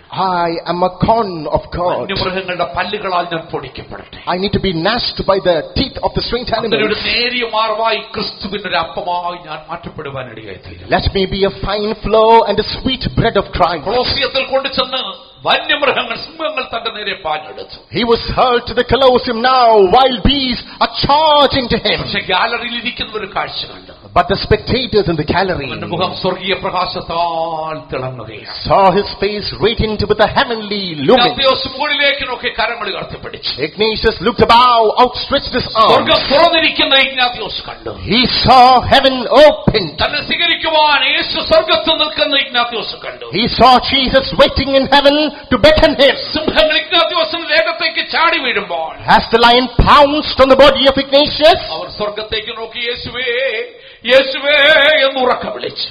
lifting his eyes to heaven, he cried, "Oh Jesus, Jesus!" പീഡനങ്ങളുടെ മധ്യ തേജസ്സേറിയവനായ യേശു അവന് വെളിപ്പെട്ടു. In the midst of the sufferings, Christ the glorified unveiled before him. സഭയുടെ നടുവിൽ നമ്മുടെ കർത്താവ് യേശു ഉണ്ട്. Today, in the midst of the church, stands Christ, സമ്പൂർണനായ ദൈവം, God perfect in holiness, പോലെ നമ്മെ ആശ്വസിപ്പിക്കുന്നവനായ ദൈവം. God comforting like a mother. കർത്താവ് യോഹന്നാനോട് പറയുക, That God tells John, യോഹന്നാനെ, ഞാനും മരിച്ചവനായിരുന്നു, "Hey John, I too was dead, ഇപ്പോൾ ഞാൻ എന്നേക്കും ജീവിക്കുന്നു. but I am alive forevermore. പാതാളത്തിന്റെ താക്കോൽ എന്റെ കൈവശം. Behold, I have the keys of hell and death." യോഹന്നാൻ മരിച്ചവനെ പോലെ അവന്റെ കാൽക്കൽ വീണു. As if dead, John fell at his feet. യേശു അവന്റെ വലങ്കൈ അവന്റെ മേൽ വെച്ചു. Jesus placed his right hand on his shoulders. ഭയപ്പെടേണ്ട, ഞാൻ ആദ്യനും അന്ത്യനും ഭാഗം. Fear not, I am the first and the last. ഏത് കൊടുങ്കാറ്റിലും തകർച്ചയിലും താങ്ങുവാൻ കഴിവുള്ളവനായ ദൈവം നമുക്കുണ്ട്. We have a God who will support us in the midst of any storm or challenge. മനുഷ്യർ ഒരു പക്ഷെ ഓടി വിളിച്ചെന്ന് പറഞ്ഞേക്കാം. Maybe your fellow beings will run away from you. ഒരു പക്ഷെ അവർ നമ്മുടെ അടുക്കൽ നിന്ന് മാറിപ്പോയെന്ന് പറഞ്ഞേക്കാം. Perhaps they might keep a distance. നാം തകർന്നു വീട് താഴെ വീട് തകർന്നു പോകാതിരിക്കുവാൻ നമ്മെ താങ്ങുന്ന ഒരു അമ്മ നമ്മോട് കൂടെയാണ്. For us not to chip and chatter, there is a mother who is with us. യേശു ദൈവസഭയെ നൊന്ത് പ്രസവിച്ച അമ്മ. Jesus pained, travailed, gave birth to the church of God. ആറിൽ പൊൻകച്ച കിട്ടിയ അമ്മയായി യോഹന്നാന് വെളിപ്പെട്ടു. As a golden breastplate on her breast, he appeared to John. മാധവായ യോഹന്നാന് വെളിപ്പെട്ടു. As a comforting mother, he revealed to John. ഒന്നാം അധ്യായത്തിന്റെ 14-ാം വാക്യത്തിലേക്ക് നമ്മൾ കടന്നു വരുമ്പോൾ In Revelation chapter 1, the 14th verse, ദർശനത്തിന്റെ രണ്ടാമത്തെ ഭാഗം നമുക്ക് കാണുവാനായിട്ട് സാധിക്കുന്നു. we see the second part of this vision. 14-ാമത്തെ വാക്യത്തിൽ രണ്ട് വിഷയങ്ങളാണ് നമുക്ക് കാണുവാൻ സാധിക്കുന്നത്. Verse number 14, we see two things. 14-ാം വാക്യം വായിച്ചു. Revelation 1:14, let's go through. അവന്റെ തലയും തലമുടിയും വെളുത്ത പഞ്ഞി പോലെ ഹിമത്തോളം വെള്ളയും. നോക്ക്, യോഹന്നാൻ നോക്കുമ്പോൾ അവന്റെ തലമുയും തലമുടിയും വെളുത്ത് ഹിമത്തോളം വെണ്മയായിരിക്കുന്നു. John sees his head and hair as white as wool as snow. എന്താണ് തലയും തലമുടിയും വെളുത്ത് ഹിമത്തോളം വെണ്മയായിരിക്കുന്നു വെച്ചാൽ അർത്ഥം? What do you mean by head and hair that's like snow? Daniel പ്രവാചകന്റെ പുസ്തകം 7-ാം അധ്യായം 9-ാം വാക്യം വായിക്കുമ്പോൾ In book of Daniel chapter 7, the 9th verse, പ്രവാചകനെ ദാനിയേലും ഈ ദർശനങ്ങൾ കണ്ടു. even prophet Daniel saw these same visions. വയോധികനായ ഒരുത്തൻ സിംഹാസനത്തിലിരിക്കുന്നു. Lo, an old man sits on the throne. അവന്റെ തലമുടി നിർമ്മലമായ ആട്ടുരോമം പോലെ ഇരിക്കുന്നു. His hair is like pure sheer wool. എന്താണ് ഇതുകൊണ്ട് അർത്ഥമാക്കുന്നത്? What does it mean? വീണ്ടെടുക്കപ്പെട്ട ദൈവമക്കളെ, Redeemed people of God, കഷ്ടങ്ങളിലൂടെ പോകുന്ന ദൈവത്തിന്റെ സഭയെ, Church of God that passes through suffering, യോഹന്നാനെ, St. John, ഞാൻ നിങ്ങളുടെ അമ്മ മാത്രമല്ല, I am not just your ഞാൻ mother, നിങ്ങളുടെ പിതാവ് കൂടെയാണ്. I am even your father. ഞാൻ വയോധികനായ ഒരു പിതാവ് കൂടെയാണ്. I am an old aged father. ഞാൻ നിങ്ങളെ ഒരു അമ്മയെ പോലെ ആശ്വസിപ്പിക്കുന്നു. I will comfort you like a mother.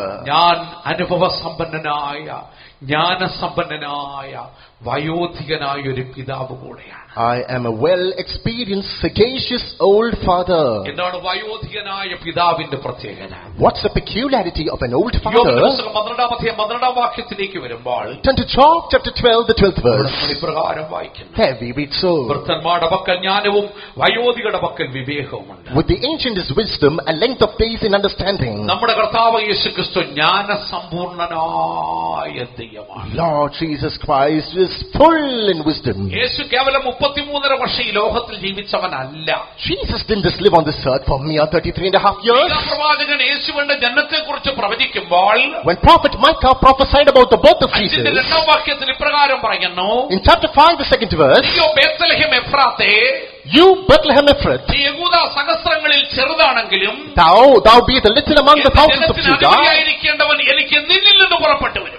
yet shall the ruler of my people come out of me and you. ഇത് പറഞ്ഞിട്ടൊരു കാര്യവും കൂടെ ദൈവം പറയുന്നു.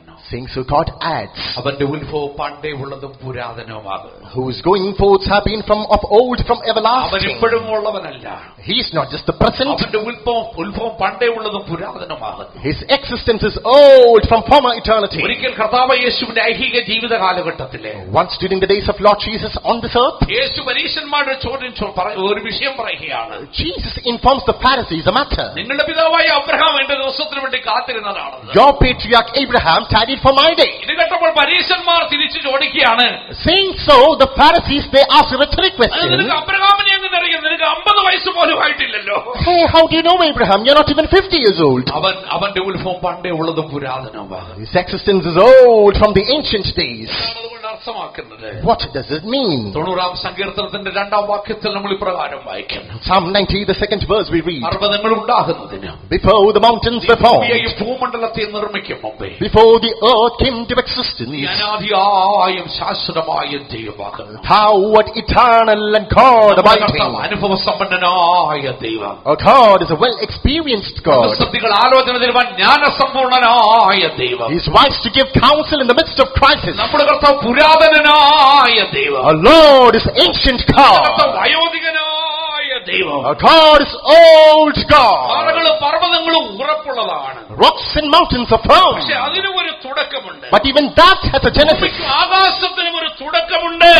Earth and heaven has got a commencement. പക്ഷെ നമ്മുടെ കർത്താവ് യേശുക്രിസ്തു But our Lord Jesus, ഇന്നലെ എന്നും എന്നേക്കും അനന്യനാണ്. He is the same yesterday, today, forever. അവൻ അനാദിയായും ശാശ്വതമായും ദൈവമാകുന്നു. He is eternal God who is lasting. അവൻ ജ്ഞാനസമ്പൂർണനായ ദൈവമാണ്. He is a God who is wise. തക്ക സമയത്ത് ആലോചന തരുവാൻ ഈ പിതാവിനെ കൊണ്ട് സാധിക്കും. This Father can give us counsel at the due time. യോഹന്നാനെ, ഞാൻ നിന്റെ അമ്മ മാത്രമല്ല, John, I'm not just your നിന്നെ mother, ആശ്വസിപ്പിക്കുന്ന അമ്മ മാത്രമല്ല, not just a mother who comforts you, ഞാൻ നിന്റെ പിതാവ് കൂടെയാണ്. I'm even your father, നിനക്ക് ബുദ്ധി പറഞ്ഞു തരുവാൻ, to counsel you, നിനക്ക് ആലോചന പറഞ്ഞു തരുവാൻ to give you words. പുരാതനനായ ഒരു ദൈവമാണ് ഞാൻ. I am an ancient God. നവപീഡനങ്ങളിലൂടെ കടന്നു പോകുമ്പോൾ When the church went through sufferings, യേശു ദൂരെ ഇരുന്ന് നോക്കുന്നവനല്ല. far off, Jesus doesn't just watch. താൻ തന്നെ പരീക്ഷിക്കപ്പെട്ടവനും അവയെ ജയിച്ചവനും. He himself was tempted and he trounced over Yeshu it. ക്രൂശിലെ കഷ്ടങ്ങളെ മാത്രമല്ല കണ്ടത്. Jesus didn't just see the sufferings on the cross, പിൻവരുന്ന മഹത്വത്തെയാണ് യേശു കണ്ടത്. but he saw the glory that followed. ആകെ യോഹന്നാനോട് യേശു പറയുന്നു, Therefore God tells പീഡനങ്ങൾ John, താൽക്കാലികമാണ്, sufferings are fleeting, പക്ഷെ പിൻവരുന്ന മഹത്വം നിത്യമായിരിക്കും. impending glory is lasting. ആകെ ക്രിസ്തുനാഥ് സഭയുടെ നാഥനും തലയുമാണ്. Therefore Christ is the head and the master ഇത് of the church. മനസ്സിലാക്കിയ ദൈവമക്കൾ പീഡനങ്ങളെ ജയിച്ച് മുന്നേറുവാനിടയേറ്റു. People of God who have comprehended this, they will prevail the രാത്രി ഞങ്ങളെ temptations. കേൾക്കുന്ന പ്രിയപ്പെട്ട ദൈവമക്കളെ, Our listeners, people of God tonight, ജീവിതത്തിൽ നിങ്ങൾ പ്രതികൂലങ്ങളിലും പ്രതിസന്ധികളിലും ദുഃഖങ്ങളിലും നിരാശയിലുമാണ്. are you in trials, sufferings and sorrow in your life? എന്നെ ആരാശ്വസിപ്പിക്കും? Who will comfort me? എങ്ങനെ കർത്താവെ മുന്നോട്ട് പോകും? Lord, how will I pull through? രാത്രി സ്നേഹവാനായ ഒരു അമ്മ നിങ്ങൾക്കുണ്ട്. Tonight you've got a loving mother. നിങ്ങൾക്ക് ആലോചന തരുവാൻ വയോധികനായ ഒരു പിതാവ് നമുക്ക്. You have an old father to give you counsel. ഓ, നമ്മുടെ വേദനകളെ അറിയുന്ന പിതാവ്, Father who knows the നമുക്ക് pain. ധൈര്യം തരുന്ന പിതാവ്, Father who gives us നമ്മുടെ courage. കഷ്ടങ്ങളെ നന്മയ്ക്കായി മാറ്റുന്ന പിതാവ്. Father who turns your sufferings to good. അതാണ് യോഹന്നാൻ നോക്കുമ്പോൾ അവന്റെ തലയും തലമുടിയും വെളുത്ത് ഹിമത്തോളം വെണ്മയായിരിക്കും. So John here sees the head and hair white as wool as snow. അതേ വാക്യത്തിന്റെ രണ്ടാം ഭാഗത്തേക്ക് വരുമ്പോൾ Second part of the same verse, യോഹന്നാൻ നോക്കുമ്പോൾ അവന്റെ കണ്ണ് അഗ്നിജ്വാല പോലെ ജ്വലിക്കുകയാണ്. John sees the eyes like fiery flames. ഇതിന്റെ 14-ാം വാക്യം വായിച്ചു. Chapter 1 verse 14. കണ്ണ് അഗ്നിജ്വാലയ്ക്കൊത്തതും. നോക്കുമ്പോൾ അവന്റെ കണ്ണ് അഗ്നിജ്വാലയ്ക്കൊത്ത കണ്ണുകൾ. His eyes were like flames of fire. എന്താണ് അഗ്നിജ്വാലയ്ക്കൊത്ത കണ്ണുകൾ എന്ന് പറയുമ്പോൾ? What do you mean, like eyes of flaming fire? വെളിപ്പാട് പുസ്തകം 2-18 വാക്യത്തിലേക്ക് വരുമ്പോൾ Turn to Revelation chapter 2, the 18th verse. സഭയ്ക്ക് എഴുതുന്ന ദൈവത്തിന്റെ ആലോചനയിൽ ഇപ്രകാരം പറയുന്നു. In the counsel of God to the church of Thyatira, അഗ്നിജ്വാലയ്ക്കൊത്ത കണ്ണുള്ളവൻ അരുളി ചെയ്യുന്നു. he who has got eyes like flames of fire says, ജ്വലിക്കുന്ന കണ്ണുകളോടെ നോക്കുന്നൊരു ദൈവം നമുക്കുണ്ട്. we have a God who looks with blazing eyes. നമ്മുടെ കർത്താവ് തീഷ്ണതയുള്ളവനായ ദൈവമാണ്. Our Lord is a zealous God. നമുക്ക് വേണ്ടി എരിയുന്നവനാണ് നമ്മുടെ കർത്താവ്. Our God burns for us. പോലെ ജ്വലിക്കുന്ന കണ്ണുകൾ കൊണ്ട് അവൻ ഓരോരുത്തരെയും നോക്കിക്കൊണ്ടിരിക്കും. With eyes like fire, his gaze is set upon each of you. യോഹന്നാനേ, നീ ഭയപ്പെടേണ്ട. John, you fear not. ഞാൻ നീറോയുടെ പീഡനങ്ങളൊക്കെയും എന്റെ കണ്ണുകൊണ്ട് കണ്ടു. I saw all the afflictions thrown to you by Nero. ഡൊമീഷ്യന്റെ പീഡനങ്ങളും ഞാൻ എന്റെ കണ്ണുകൊണ്ട് കണ്ടു. I saw the fleet of persecutions by Domitian. നിങ്ങളെ പീഡിപ്പിക്കുന്നവരെ ഈ അഗ്നി സമാനമായ കണ്ണ് കണ്ടുകൊണ്ടിരിക്കുകയാണ്. These fiery eyes behold your persecutors. സക്കറിയാവ് 1:14 വാക്യത്തിൽ വായിക്കും. Zechariah chapter 1, the 14th verse. ഞാൻ സിയോൻ യെരൂശലേമിന് വേണ്ടി മഹാതീഷ്ണതയോടെ ഇരിക്കുന്നു. I am burning with a great zeal for Zion and Jerusalem. നമുക്ക് വേണ്ടി മഹാതീഷ്ണതയോടെ ഇരിക്കുന്ന ഒരു കർത്താവ്. A God who was jealous for you and me. Roman ചക്രവർത്തിമാരുടെ പീഡനങ്ങൾക്കിരയാകുന്ന ഒരു വിശ്വാസി, A believer who was becoming a prey to the tribulations of Rome. ഒരുപക്ഷെ താൻ ഒറ്റപ്പെട്ടു വന്നു പോയെന്ന് ചിന്തിച്ചേക്കാം. He might think that he's in solitude. അവർ ഗുഹകളിലും കാറ്റകോംസുകളിലും ഒളിച്ചിരുന്ന് ഭൂഗർഭാർമ്മകളിലും ഒളിച്ചിരുന്ന് ആരാധിച്ചു. In catacombs and in different caves and rocks they worshipped. പിടിക്കപ്പെട്ടവർ കഠിനമായി ഉപദ്രവിക്കപ്പെട്ടു. They captured, were persecuted thoroughly. അവരുടെ സ്വത്തുകൾ കണ്ടുകെട്ടി. Their possessions were found. അവരെ മൃഗീയമായി ഉപദ്രവിച്ചു. Cruel nature they were അവരെ persecuted. അംഗച്ഛേദം ചെയ്തു. They were handicapped. ഭാര്യമാർക്കും ഭർത്താക്കന്മാരെ നഷ്ടമായി. Wives lost husbands. ഭർത്താക്കന്മാർക്ക് ഭാര്യമാരെ നഷ്ടമായി. Husbands lost wives. മാതാപിതാക്കൾക്ക് കുഞ്ഞുങ്ങളെ നഷ്ടമായി. Parents lost children. കുഞ്ഞുങ്ങൾക്ക് മാതാപിതാക്കളെ നഷ്ടമായി. Children lost parents. പക്ഷെ ജ്വലിക്കുന്ന കണ്ണുകളോടെ എല്ലാം കാണുന്നൊരുത്തൻ സ്വർഗത്തിലുണ്ട്. But with eyes with flames of fire, there is one seated in heaven, watching it all. നമ്മുടെ കണ്ണുനീരും കഷ്ടപ്പാടുകളും വിശ്വാസത്തിന് വേണ്ടിയുള്ള സഹനങ്ങളും യേശു കണ്ടുകൊണ്ടേയിരിക്കുകയാണ്. Or tears of pain or sufferings for faith, Jesus sees it all. ഈ പീഡനങ്ങളൊക്കെയും യേശു കാണുമ്പോൾ When Jesus observes all the sufferings, പീഡിപ്പിക്കപ്പെടുന്നത് ജനമാണ്. persecuted are the people. പക്ഷേ ഇത് ക്രിസ്തുവിനെ സംബന്ധിച്ചിടത്തോളം But touching Christ, ഇത് തനിക്ക് നേരെയുള്ള പീഡനമാണ്. this is the attack against him. അതുകൊണ്ടാണ് പൗലോസിനെ വിളിച്ച് യേശു ഇപ്രകാരം പറയുന്നത്. That's why summoning Paul, Christ said, ശൗലേ ശൗലേ, നീ എന്നെ ഉപദ്രവിക്കുന്നു. Oh Saul, Saul, why do you persecute me? ഈ പീഡനങ്ങളൊക്കെ ഈ കർത്താവിനെതിരായിട്ടുള്ള പീഡനങ്ങളാണ്. All these persecutions are directed to the Lord. എല്ലാം കാണുന്ന ജ്വലിക്കുന്ന കണ്ണുകളോടെ യേശു കടന്നു വന്നിട്ടുണ്ട്. With eyes like flames of fire, beholding everything, Jesus has come. പീഡിതർ സഹിക്കുന്ന സഹനങ്ങളെ മാത്രമല്ല, Not just the forbearance of the persecuted, പീഡകരെയും ആ കണ്ണ് കണ്ടു.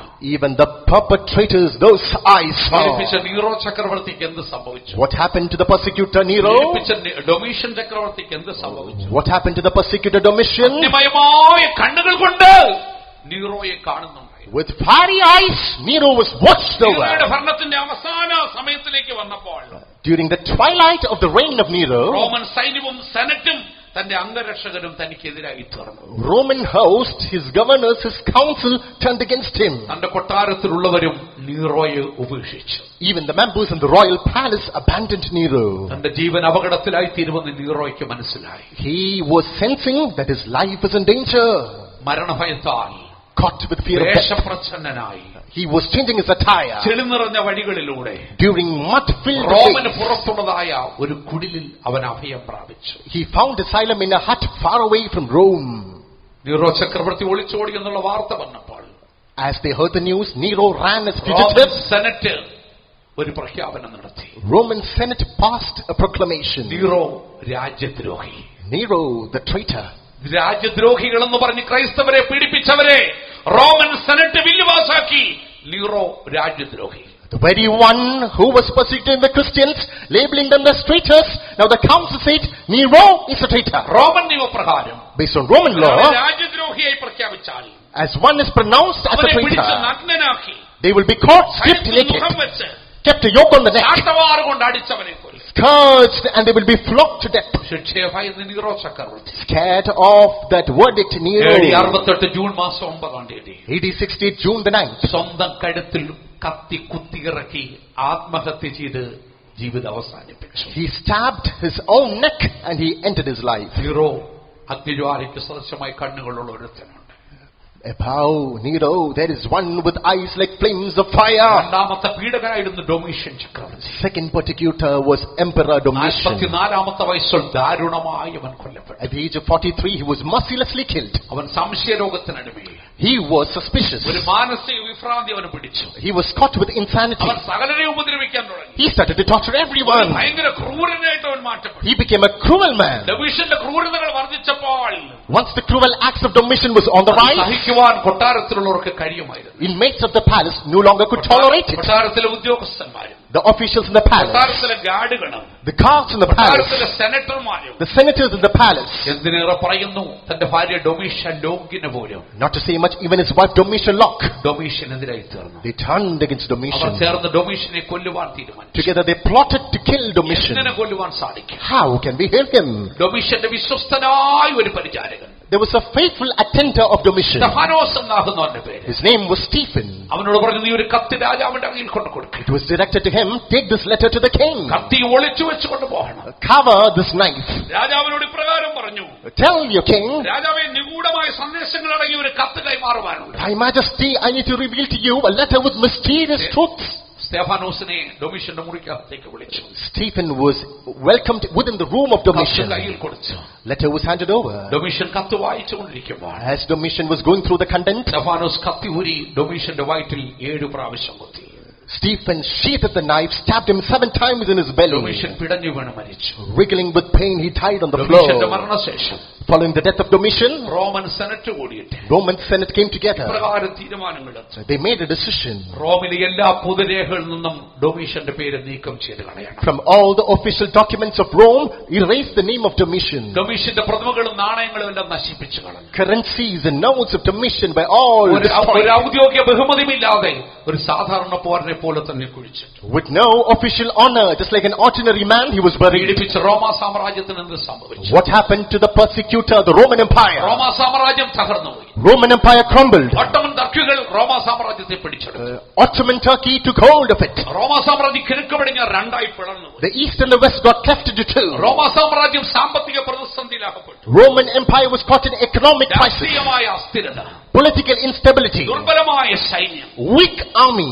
തുർക്കികൾ റോമിനെ ആക്രമിച്ച് കീഴ്പ്പെടുത്തി. The foes of Turkey barged into Rome, attacked and പക്ഷേ റോമാ subdued. സാമ്രാജ്യവും റോമൻ ചക്രവർത്തിമാരെ പീഡിപ്പിച്ച ക്രിസ്ത്യാനികളോ But the Roman Empire, the persecutors or the Christians, ഒരു കൊടുങ്കാറ്റ് പോലെ ലോകത്തിൽ ആഹ്വാനം വ്യാപിച്ചു. the Christians like a storm spread across the world. ലോകം മുഴുവനും ക്രൈസ്തവരെ കൊണ്ട് നിറയുവാനിടയായി. The whole world was filled with Christians. പീഡനങ്ങൾ കൊണ്ട് തകർക്കുവാൻ കഴിയുന്നതല്ല ക്രിസ്ത്യാനിസം. Christianity cannot be destroyed with persecution. അഗ്നിജ്വാലയ്ക്ക് സദൃശമായ കണ്ണുകളുള്ളവൻ എല്ലാം നോക്കിക്കൊണ്ടിരിക്കുക.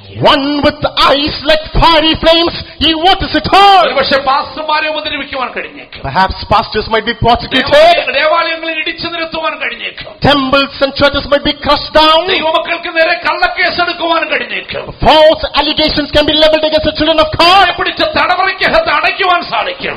People can be bound within the prison. പക്ഷെ ഇതുകൊണ്ടൊന്നും തകരുന്നതല്ല യേശുവിന്റെ മാർഗമെന്ന് പറയുന്നത്. No, the way of Christ will not end by these. പ്രശസ്തമായ റോമാ സാമ്രാജ്യ മാർഗത്തിന് മുമ്പിൽ മുട്ടുമടക്കുവാനിടയായി. The all-famous Roman Empire knelt before this way. കാരണം അഗ്നിജ്വാലയ്ക്ക് സദൃശമായ കണ്ണുകളുള്ള ഒരുത്തൻ അവിടെ ഉണ്ടായിരുന്നു. Because up above there was one with eyes like flames of fire. ഒരുപാട് 15 വാക്യത്തിലേക്ക് വരുമ്പോൾ In Revelation ഈ 1:15, ദർശനത്തിന്റെ മൂന്നാമത്തെ ഭാഗം നമുക്ക് കാണുവാൻ സാധിക്കും. we witness the third part of this vision.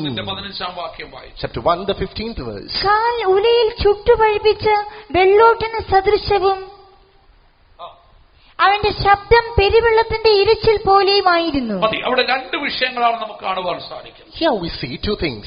യോഹന്നാൻ നോക്കുമ്പോൾ John sees അവന്റെ കാലുകൾ ഉലയിൽ ചുട്ടുപഴിപ്പിച്ച വെങ്കലം, വെള്ളോട്ടിന് സദൃശ്യം. His feet like unto fine brass, as if they were burnt in a furnace. വെള്ളോട് ചുട്ടുപഴിപ്പിച്ചാൽ ഉണ്ടാകുന്ന പ്രത്യേകത, What happens if brass is burnt? അത് തീ പോലെ ജ്വലിച്ച് പ്രകാശിക്കുവാനിടയെത്തി. Like fire, it would be set ablaze, it would burn. യേശുവിന്റെ കാലുകൾ തീയിൽ ചുട്ടുപിടിപ്പിച്ച വെങ്കലം പോലെ മിന്നിത്തിളങ്ങുവാൻ തുടങ്ങി. The feet of Jesus was blazing radiantly like the fired brass. Daniel പ്രവാചകന്റെ പുസ്തകം 10-16 In Daniel chapter 10, the 16th verse, ഇതേക്കൽ നദീതീരത്ത് വെച്ച് ദാനിയേൽ യേശുവിന്റെ ദർശനം പ്രാപിക്കുമ്പോൾ, about the bank of the river, when Daniel saw the vision of God, അവിടെ നമ്മൾ ഇപ്രകാരം വായിക്കുന്നു, there we read so, അവന്റെ കാലുകൾ മിനുക്കിയ താമ്രത്തിന്റെ വർണ്ണം പോലെയായിരുന്നു. his feet were like polished brass. കർത്താവിന്റെ തിളങ്ങുന്ന കാലുകൾ അർത്ഥമാക്കുന്നത്, What does the shining feet of the Lord typify? നമ്മുടെ കർത്താവ് മാറ്റമില്ലാതെ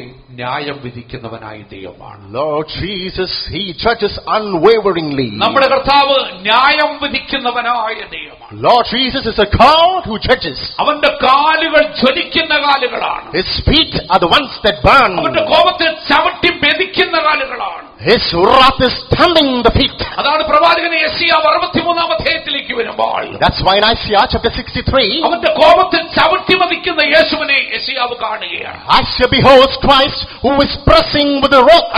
63-1-3 വരെയുള്ള വാക്യങ്ങൾ വായിച്ചാൽ, Chapter 63 verses 1 to 3, ആ ചവിട്ടി മതിക്കുന്ന യേശുവിനെ കണ്ടിട്ട് യെശയ്യാവ് വിളിച്ചോദിക്കുകയാണ്. beholding the treading Christ, Isaiah is asking, ഏദോമിൽ നിന്ന് രക്താംബരം ധരിച്ചും ബൊസ്രയിൽ നിന്ന് വരുന്ന ഒരുവനാർ, Who is he that cometh from Edom with dyed garments? നീതിയെ അരുളി ചെയ്യുന്നവനെ രക്ഷിപ്പാൻ വല്ലവനുമായ യഹോവ തന്നെ. He is Jehovah who is speaking righteousness, mighty to നിന്റെ save. വസ്ത്രം എന്ത് ചുവന്നിരിക്കുന്നു? Why are your garments red? നിന്റെ ഉടുപ്പല്ല മുന്തിരിച്ചക്ക് ചവിട്ടുന്നവന്റെ വസ്ത്രം പോലെ ഇരിക്കുന്നതാണ്. Your garments like him that treadeth in the wine fat? യേശു പറഞ്ഞു, Jesus said, ഞാൻ ഏകനായി മുന്തിരിച്ചക്ക് ചവിട്ടി.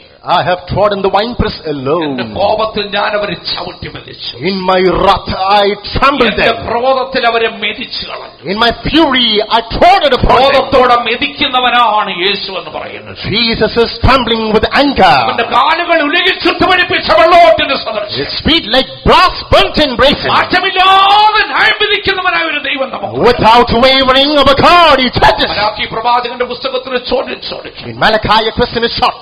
അവൻ വരുന്ന ദിവസത്തെ ആർക്ക് സഹിക്കാം? Who can face the day he അവൻ appears? പ്രത്യക്ഷനാകുമ്പോൾ ആറ് നിലനിൽക്കും. Who will stand when he അവൻ appears? ഊതിക്കഴിക്കുന്നവന്റെ തീ പോലെ, He is like the refiner's fire, ക്കുന്നവന്റെ ചാരവെള്ളം പോലെയായിരിക്കും. and like the water of he who washes. സഹോദരി സഹോദരന്മാരെ, Dear brothers and sisters, ദൈവത്തിന്റെ ജന കഷ്ടങ്ങളിലൂടെ കടന്നു പോകുമ്പോൾ when the people of God pass through sufferings, ദൈവമെന്തേ മൗനമായിരിക്കുന്നുവെന്ന് ചോദിച്ചേക്കും. you might ask, Lord, why are you silent? മിസ്രയീമിൽ ദൈവജനത്തിന് നിലവിളി കേട്ടവനായ ദൈവം, The Lord who heard the cry of the people in Egypt, അവന്റെ കഷ്ടതകളെ കണ്ടവനായ ദൈവം, God who saw the sufferings of the നമ്മുടെ ദൈവം Israelites. കാണുന്നവനായ ദൈവമാണ്. Yes, our God is the one who നമ്മുടെ sees. നിലവിളിയുടെ ശബ്ദം കേൾക്കുന്നവനായ ദൈവമാണ്. He hears the cry of our suffering. എന്തുകൊണ്ട് ഇപ്പോൾ പ്രതികാരം കർത്താവ് ചെയ്യുന്നില്ല? Why is he not taking vengeance now? ദൈവത്തിന്റെ കൃപയുടെ കാലഘട്ടമാണ്. This is the period of grace of ഇത് God. വേഗം അവസാനിക്കും. Very nigh, this will close. ഒരു പ്രതികാര ദിവസം വരാൻ The പോകുന്നു. day of vengeance is fast അവന്റെ approaching. കാലുകൾ കൊണ്ട് ചവിട്ടി മെതിക്കുവാനിടയായി. Oh, that day he shall stamp with his feet. റോമാലേഖനം 2-5 വാക്യത്തിൽ വായിക്കുന്നു, In Romans 2:5, ദൈവത്തിന്റെ നീതിയുള്ള വിധി വെളിപ്പെടുന്ന ക്രോധ ദിവസത്തേക്ക് the day of the wrath when the righteous judgment of God is revealed. അവൻ തന്റെ കോപത്തെ ചരതിച്ചു വെച്ചിരിക്കുകയാണ്. The Lord has kept in store his anger. കർത്താവ് കോപത്തെ ചരതിച്ച്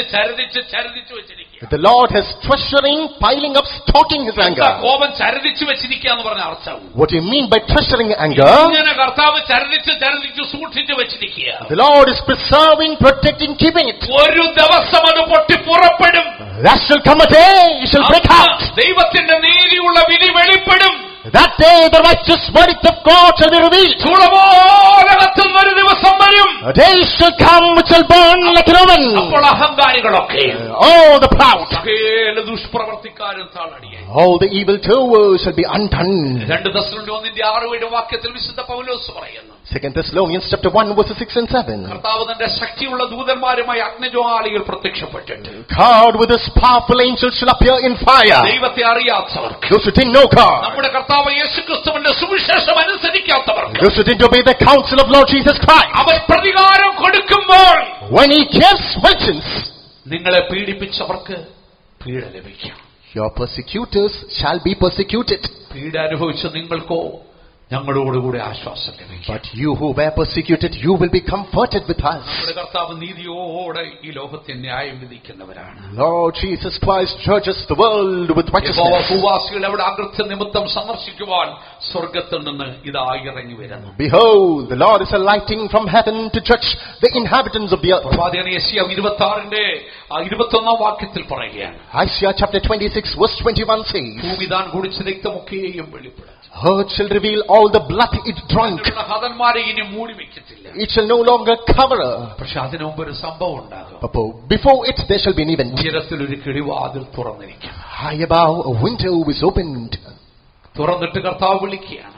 Opening it, the Lord beckons. എന്റെ ജനമേ, My people, വന്ന് come. നിന്റെ അറയിൽ കടന്ന് Enter within the chamber വാതിലുകളെ അടച്ചുകൊള്ളുക. and shut the doors. എന്റെ ക്രോധം കടന്നു പോകുവോളം Till my wrath passes away. അല്പനേരം നീ ഒന്ന് ഒളിച്ചിരിക്കുക. For a little while hide. ഉയരത്തിലെ കിളിവാതിലുകൾ തുറന്നിട്ടുണ്ട്. കർത്താവ് നമ്മെ വിളിക്കും. Opening the windows up above, the Lord calls us. പ്രവാചകൻ യെശയ്യാ പറയുന്നു, Prophet Isaiah says, മേഘം പോലെയും like a cloud തങ്ങളുടെ കിളിവാതിലുകളിലേക്ക് to the windows. പ്രാവുകളെ പോലെയും പറന്നു പോകുന്നവരാ. Like thou, those who flutter, who are they? ദൈവക്രോധം ഭൂമിയിൽ വെളിപ്പെടും മുമ്പ് Before the wrath of God is revealed on this earth, ഉയരത്തിലെ കിളിവാതിലുകൾ തുറന്നിട്ട് windows above are opened. കർത്താവ് നമ്മെ സ്നേഹത്തോടെ വിളിക്കും. With love the Lord calls us. ജനമേ, വന്ന് നിന്റെ അറയിലേക്ക് കടക്കുക. My people, come, enter within your chamber. ഉയരത്തിൻ കിളിവാതിൽ തുറന്നിരിപ്പൂ, പറന്നാൽ നിൻഗിരി തന്നിൽ മറഞ്ഞിരിക്കാം. ഉയരത്തിൻ കിളിവാതിൽ തുറന്നിരിപ്പൂ, പറന്നാൽ നിൻഗിരി തന്നിൽ മറഞ്ഞിരിക്കാം. ഭൂമി മലിനമോ അതിലുള്ള നിവാസികളോ, ഭൂമി മലിനമോ അതിലുള്ള നിവാസികളോ, പാവം മറിച്ച് നിയമവും പ്രമാണങ്ങളും, പാവം മറിച്ച് നിയമവും പ്രമാണങ്ങളും. എന്റെ ജനമായുള്ളവരെ നിന്നറയിൽ പൂക്കതിൽ വാതിൽ അടയ്ക്കാം. ക്രോധം കടന്നു പോവോളം തെല്ലിടയിൽ, ക്രോധം കടന്നു പോവോളം തെല്ലിടയിൽ. ഉലയിൽ ചുട്ടുപിടിപ്പിച്ച കാലുമായി നമ്മുടെ യേശു വെളിപ്പെടാൻ പോകുന്നു. With feet of brass that is burnt in the furnace, Jesus will appear. കർത്താവ് ലോകത്തിന് ന്യായം വിധിക്കും. Unchangingly the Lord shall judge the world. അതിനു മുമ്പായി ഉയരത്തിന്റെ കിളിവാതിലിനെ തുറന്നിട്ട് തന്റെ ഭക്തന്മാരെ താൻ ചേർത്തുകൊള്ളും. Before which the windows of heaven shall be opened, he shall collect his godly. അടുത്തതായി നമ്മൾ വായിക്കുന്നത്, Further we read, അവന്റെ ശബ്ദം പെരുവെള്ളത്തിന്റെ ഇരച്ചിൽ പോലെ. his voice thunders like many waters. 15 വാക്യം വായിച്ചു. Chapter 1 verse number 15. അവന്റെ ശബ്ദം പെരുവെള്ളത്തിന്റെ ഇരച്ചിൽ പോലെയും യോഹന്നാൻ നോക്കുമ്പോൾ യേശു സംസാരിക്കുന്ന ശബ്ദം പെരുവെള്ളത്തിന്റെ ഇരച്ചിൽ. John hears the voice that Jesus speaks like many waters. എന്താണ് പെരുവെള്ളത്തിന്റെ ഇരച്ചിൽ പോലെ എന്ന് പറയുമ്പോൾ അർത്ഥമാക്കുന്നത്? What do you mean by the raging of many waters? പ്രവാചകനെ യെഹെസ്കേലേ Prophet Ezekiel ദൈവമഹത്വത്തിന്റെ ദർശനം കണ്ടു. saw the glory of God in a vision. അവന്റെ പ്രത്യക്ഷതയുടെ മുഴക്കം പെരുവെള്ളത്തിന്റെ ഇരച്ചിൽ പോലെയെന്ന് യെഹെസ്കേൽ പറയുന്നു. The echo of his appearance is like the roar of many waters, Ezekiel said. Daniel 10:6 വാക്യം വായിക്കുമ്പോൾ Daniel 10:6. യേശുവിന്റെ ശബ്ദം ദാനിയേൽ കേട്ടു. Daniel heard the voice of Jesus. അവന്റെ ശബ്ദം ഒരു പുരുഷാരത്തിന്റെ ആരവം പോലെ. His voice was like the noise of a multitude. എന്താണ് കർത്താവിന്റെ ശബ്ദം പെരുവെള്ളത്തിന്റെ ഇരച്ചിൽ പോലെ എന്ന് പറയുമ്പോൾ അർത്ഥമാക്കുന്നത്? What do you mean by the voice of Christ like many waters? നമ്മുടെ കർത്താവിന്റെ ശക്തി അധികാരത്തെ വെളിപ്പെടുത്തി കാണിക്കും. That reveals the power, the authority of our Lord. അവൻ ശക്തി അധികാരമുള്ളവനാണ്. He holds power and authority. കീർത്തനക്കാരൻ ഇപ്രകാരം പറയുന്നു, The psalmist says, യഹോവയുടെ ശബ്ദം പെരുവെള്ളത്തിന് മീതെ മുഴങ്ങുന്നു. the voice of God thunders upon the waters. യഹോവയുടെ ശബ്ദം ശക്തിയോടെ മുഴങ്ങുന്നു. Voice of God echoes powerfully. യഹോവയുടെ ശബ്ദം മഹിമയോടെ മുഴങ്ങുന്നു. Voice of God echoes with glory. യഹോവയുടെ ശബ്ദം അഗ്നിജ്വാലകളെ ചിഹ്നിക്കുന്നു. Voice of God parts the fire. യഹോവയുടെ ശബ്ദം മരുഭൂമികളെ നടുക്കുന്നു. Voice of God trembles the wilderness. വലിയ വെള്ളച്ചാട്ടത്തിന്റെയോ Like huge waterfalls. വലിയ തിരമാലകളുടെ ഇരച്ചിൽ കേൾക്കുമ്പോൾ On hearing the rage of mighty waves. ആ ശബ്ദത്തിന് മുമ്പിൽ മനുഷ്യന്റെ ശബ്ദം ദുർബലമായി തീരും. Before that voice of God, human voice will be feeble. എന്നാൽ കർത്താവിന്റെ ശബ്ദം, But voice of God, അത് പെരുവെള്ളത്തിന്റെ ഇരച്ചിൽ പോലെയാണ്. that's like the roar of many waters. ഒരു ശബ്ദത്തിനും അതിനെ മറികടക്കുവാൻ സാധിക്കില്ല. No earthly voice can outdo it. അതിന് അത്രമാത്രം ശക്തി, അധികാരമുണ്ട്. That holds so much power, authority. ഏത് രാജാക്കന്മാരുടെയും, Any king in the realm, അധികാരികളുടെയും, any person in authority, ശബ്ദത്തെക്കാൾ ശക്തി, അധികാരമുണ്ട് യേശുവിന്റെ വാക്കുകൾ. the voice of Jesus has got more power and authority than any prince. യേശു സംസാരിക്കുമ്പോൾ When Jesus speaks, ഭൂമി നിശബ്ദമായി തീരും. earth is silent. അവിടുന്ന് ആജ്ഞയുടെ മുമ്പിൽ When he commands, പ്രകൃതിയും മനുഷ്യനും വിറയ്ക്കുവാനിടയായി. nature and man quivers. അത് ന്യായവിധിയുടെ ശബ്ദമാണ്. That's the voice of judgment. ആ ന്യായാധിപൻ വായ് തുറക്കുമ്പോൾ When the church opens the mouth, സകല സിംഹാസനങ്ങളും വിറയ്ക്കും. all the thrones shall shake, സകല രാജ്യത്വങ്ങളും നടക്കും. all the kingdoms shall tremble. അധികാരത്തിന്റെ ശബ്ദമാണ്. Because that's the voice of authority. ന്യായാധിപനെ ക്രിസ്തു വിധി പറയുവാൻ തുടങ്ങുകയാണ്. The church, Christ is about to give the verdict. ദുഷ്ടന്മാർ വിറയ്ക്കുവാൻ പോകുന്നു. The evil are going to tremble. ഭൂമി നടുങ്ങുവാൻ പോകുന്നു. Earth is going to totter. അവന്റെ ശബ്ദം പെരുവെള്ളത്തിന്റെ ഇരച്ചിൽ പോലെ. His voice is like the roar of many waters. യോഹന്നാനെ, നീ ഭയപ്പെടണ്ട. John, you fear not. അവന്റെ വായിലെ ശബ്ദത്തിന്റെ മുമ്പിൽ സാമ്രാജ്യത്വങ്ങൾ തകർന്നു പോകും. Before the words got by his voice, empires will shake. അധികാരികൾ മുട്ടുമടക്കുവാനിടയായി. Men in authority shall kneel. യേശുവിന്റെ ശബ്ദം പെരുവെള്ളത്തിന്റെ മുഴക്കുമ്പോൾ Voice of Jesus thunders like many waters. സാമ്രാജ്യത്വങ്ങളെ തകർക്കുന്ന ശബ്ദം, Destroys empires. രാജ്യത്വങ്ങളെ ഉടയ്ക്കുന്ന ശബ്ദം, Breaks kingdoms. രാജാക്കന്മാരെ വിറപ്പിക്കുന്ന ശബ്ദം, Makes kings tremble. യേശുവിന്റെ ശബ്ദം അധികാരമുള്ള ശബ്ദം. Voice of Jesus holds authority. ഈ ദർശനത്തിന്റെ അവസാന ഭാഗത്തേക്ക് ഞാൻ കടന്നുപോവുകയാണ്. And let me move to the fag end of the vision. അതിന്റെ 16-ാം വാക്യത്തിലേക്ക് വരുമ്പോൾ Verse number 16. അവിടെ രണ്ട് കാര്യങ്ങൾ യോഹന്നാൻ കാണുന്നു. John sees two things. വായിച്ചാട്ടെ. അവന്റെ വലങ്കൈയിൽ 7 നക്ഷത്രമുണ്ട്. അവന്റെ വായിൽ നിന്ന് മൂർച്ചയേറിയ ഇരുവായ്ത്തലയുള്ള വാൾ പുറപ്പെടുന്നു. അവന്റെ മുഖം സൂര്യൻ ശക്തിയോടെ പ്രകാശിക്കുന്ന പോലെയായിരുന്നു. മക്കൾ യോഹന്നാനോട് 3 കാര്യങ്ങൾ കാണുകയാണ്. John is seeing 3 things here. യോഹന്നാൻ നോക്കുമ്പോൾ അവന്റെ വലങ്കയിൽ 7 നക്ഷത്രങ്ങൾ ഇരിക്കും. John sees 7 stars in his right hand. വെളിപ്പാട് 1:20 യേശു തന്നെ അതിന്റെ അർത്ഥം വെളിപ്പെടുത്തി കാണിക്കുന്നു. In Revelation 1:20, Jesus himself is 7 നക്ഷത്രങ്ങൾ 7 സഭയുടെയും ശുശ്രൂഷകരാകുന്നു, അഥവാ ദൂതന്മാരാകുന്നു. 7 stars are the angels or the ministers of 7 churches. ആ 7 നക്ഷത്രങ്ങൾ 7 സഭയുടെ ദൂതന്മാർ അഥവാ ശുശ്രൂഷകന്മാരാണ്. 7 stars are the ministers or the angels of 7 churches. ഈ ശുശ്രൂഷകന്മാർ എവിടെയാണ് ഇരിക്കുന്നത്? Where are these ministers seated? കർത്താവിന്റെ വലങ്കരത്തിലാണ് ഇരിക്കുന്നത്. They are placed in the right hand of God. വലങ്കരത്തിലിരിക്കുന്ന നക്ഷത്രങ്ങളാണ് കർത്താവിന്റെ ശുശ്രൂഷകർ. Ministers of God on the stars in the right hand of God. 33-ാം വാക്യത്തിലേക്ക് വരുമ്പോൾ In Deuteronomy 33:3, പഴയ നിയമ പ്രവാചകനെ മോശയും അത് വിളിച്ചു പറയുന്നു. Old Testament prophet Moses says the same thing. അവന്റെ സകല വിശുദ്ധന്മാരും തൃക്കൈയിലിരിക്കുന്നു. All his saints are in his right hand. നമ്മുടെ ദൈവത്തിന്റെ വലങ്കയിലാണ് അവന്റെ ശുശ്രൂഷകന്മാരിരിക്കുന്നത്. The servants of God are in the right hand of God. അവന്റെ വലങ്കി അവന്റെ പരമാധികാരത്തെയും സുരക്ഷിതത്വത്തെയും വെളിപ്പെടുത്തി കാണിക്കും. His right hand shows his protection and supreme power. ദൈവത്തിന്റെ ശുശ്രൂഷകർ, The ministers of God, ദൈവത്തിന്റെ നക്ഷത്രങ്ങളാണ്. they are the stars of God. അവന്റെ വലങ്കരത്തിൽ സൂക്ഷിക്കപ്പെട്ട നക്ഷത്രങ്ങൾ. They are preserved in the right hand of God. എന്താണ് കർത്താവിന്റെ ശുശ്രൂഷകർ നക്ഷത്രങ്ങൾ പറയുമ്പോൾ അർത്ഥമാക്കുന്നത്? What do you mean by the servants of God, the stars of God? അവർ ഇരുട്ടിൽ പ്രകാശിക്കേണ്ടവരാണ്. They illuminate in darkness. പാപത്തിന്റെയും തിന്മയുടെ ഇരുൾ ലോകത്ത് വ്യാപിക്കുമ്പോൾ, When the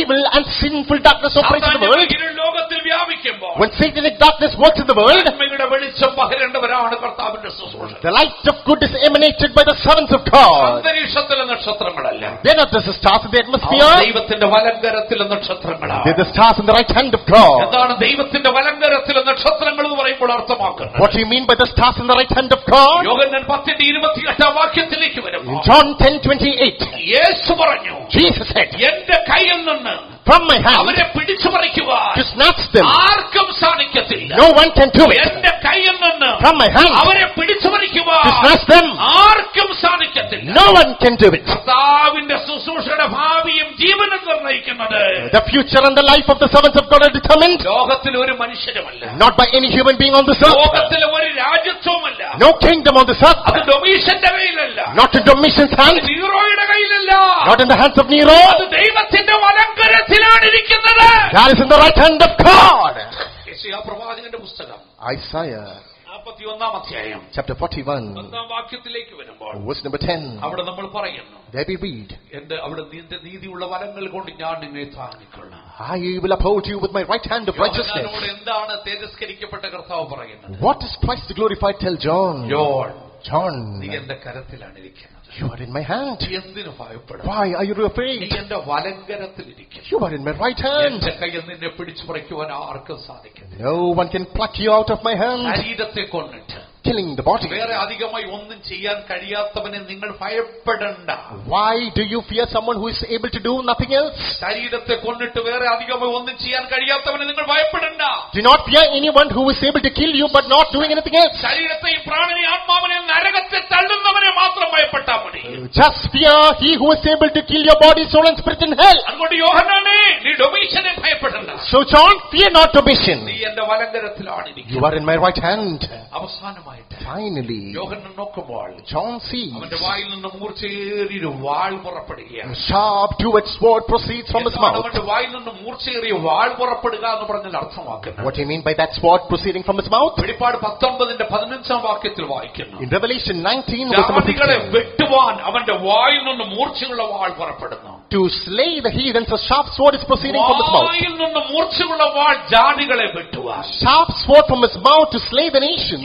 എബ്രായ ലേഖനത്തിലേക്ക് വരുമ്പോൾ In Hebrews 4-12 വാക്യത്തില് 12, ഈ മൂർച്ചയുള്ള വാൾ ദൈവത്തിന്റെ വായിൽ നിന്ന് പുറപ്പെടുന്ന വചനമാണെന്ന് കാണുവാൻ സാധിക്കും. this sharp sword is the word of God that comes out of his mouth. ദൈവത്തിന്റെ വായിൽ നിന്ന് പുറപ്പെടുന്ന ദൈവത്തിന്റെ വചനം, The word of God that comes out of the mouth of അത് God. മൂർച്ചയുള്ളൊരു വാൾ പോലാണ് കയറുന്നത്. Like a two-edged sword, it penetrates. ഇവിടെ യേശുവിനെ ഒരു യുദ്ധവീരനായിട്ട് ചിത്രീകരിക്കുക. Yeah, Jesus is portrayed as a proud warrior. എന്നാൽ അവിടുത്തെ കയ്യിലല്ല വാളിരിക്കുന്നത്, He doesn't hold the sword in his hands. അവന്റെ വായിലാണ് വാളിരിക്കുന്നത്. In his mouth the sword is.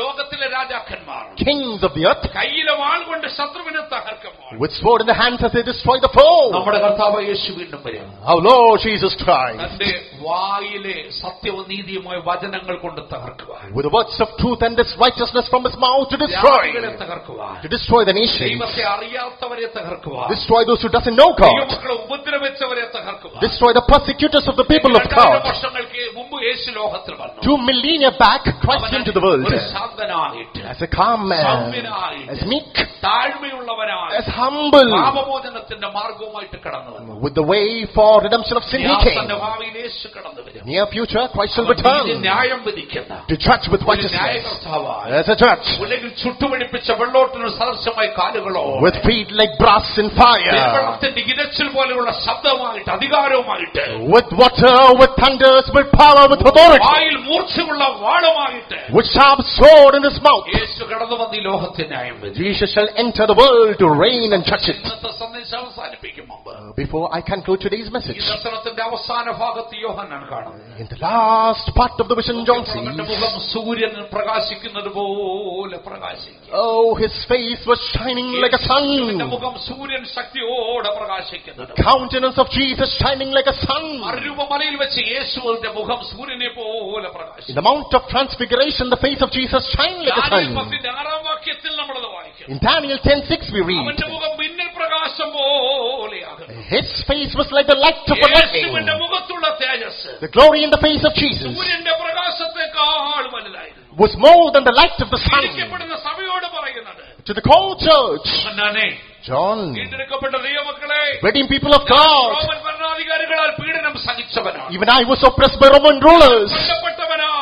I too was killed. പക്ഷേ ഈ കഷ്ടങ്ങൾ എന്റെ തേജസ്സിന് വേണ്ടിയായിരുന്നു. But all these sufferings was for my glory. അതുകൊണ്ടാണ് പൗലോസ് പറയുന്നത്, Therefore Paul says, വെളിപ്പെടുമാണോ തേജസ് വിചാരിച്ചു, think about the glory that's going to be revealed in us. ചില കഷ്ടങ്ങൾ സാരമില്ല. Sufferings of this present time are കൊടി nothing. നേരത്തേക്കുള്ള കഷ്ടങ്ങൾ, Like the moment for a moment, തേജസ്സിന് വേണ്ടി for glory. നീതിമാന്മാർ Then the തന്റെ righteous പിതാവിന്റെ രാജ്യത്തിൽ in the kingdom of the സൂര്യനെ Father, പോലെ പ്രകാശം. they shall shine like sun. ഭൂമിയിലെ പീഡനങ്ങൾ The persecutions of the ഒരു earth, ദൈവവൈതലിനെ ഇല്ലാതെയാക്കി തീർക്കുന്നില്ല, that's not destroying a child of God. മറിച്ച് അവനെ സ്വർണ്ണത്തെക്കാൾ ശുദ്ധീകരിച്ച് In turn purifies him more than ദൈവ gold. മഹത്വത്തിലേക്കും To the glory of God, ദൈവ തേജസ്സിലേക്കും ഉയർത്തുകയാണ്. to the majesty of God, he's promoted. ഒരു സംഭവം പറഞ്ഞ് ഞാൻ Let അവസാനിപ്പിക്കാം. me conclude with an episode. AD 203 AD 223. കാർത്തേജിലെ In Carthage, ലിവിയ പെർപെച്വയുടെ രക്തസാക്ഷിത്വം, Lydia Perpetua, her martyrdom. Roman ചക്രവർത്തിയുടെ സേവറസിന്റെ കാലഘട്ടം, In the regime of Severus, Roman Empire, യേശുവിനെ തള്ളി പറഞ്ഞില്ല, Jesus was in denial. വിശ്വാസം ത്യജിച്ചില്ല, Christian faith was rejected. അവളെ കൊല്ലുവാൻ കൽപ്പന പുറപ്പെടുവിച്ചു. The commandment was passed to kill 22 വയസ്സ് her. മാത്രമുള്ള സുന്ദരിയായ ഒരു പെൺകുട്ടി, A gorgeous lady, just 22-year-old, ഒരു പ്രഭു കുടുംബത്തിൽ ജനിച്ചവൾ, born in a noble family, സ്നേഹനിധിയായ അവളുടെ ഭർത്താവ്, a loving husband, മുലയൂട്ടുന്ന അവിടെ ഒരു ആൺകുഞ്ഞ്,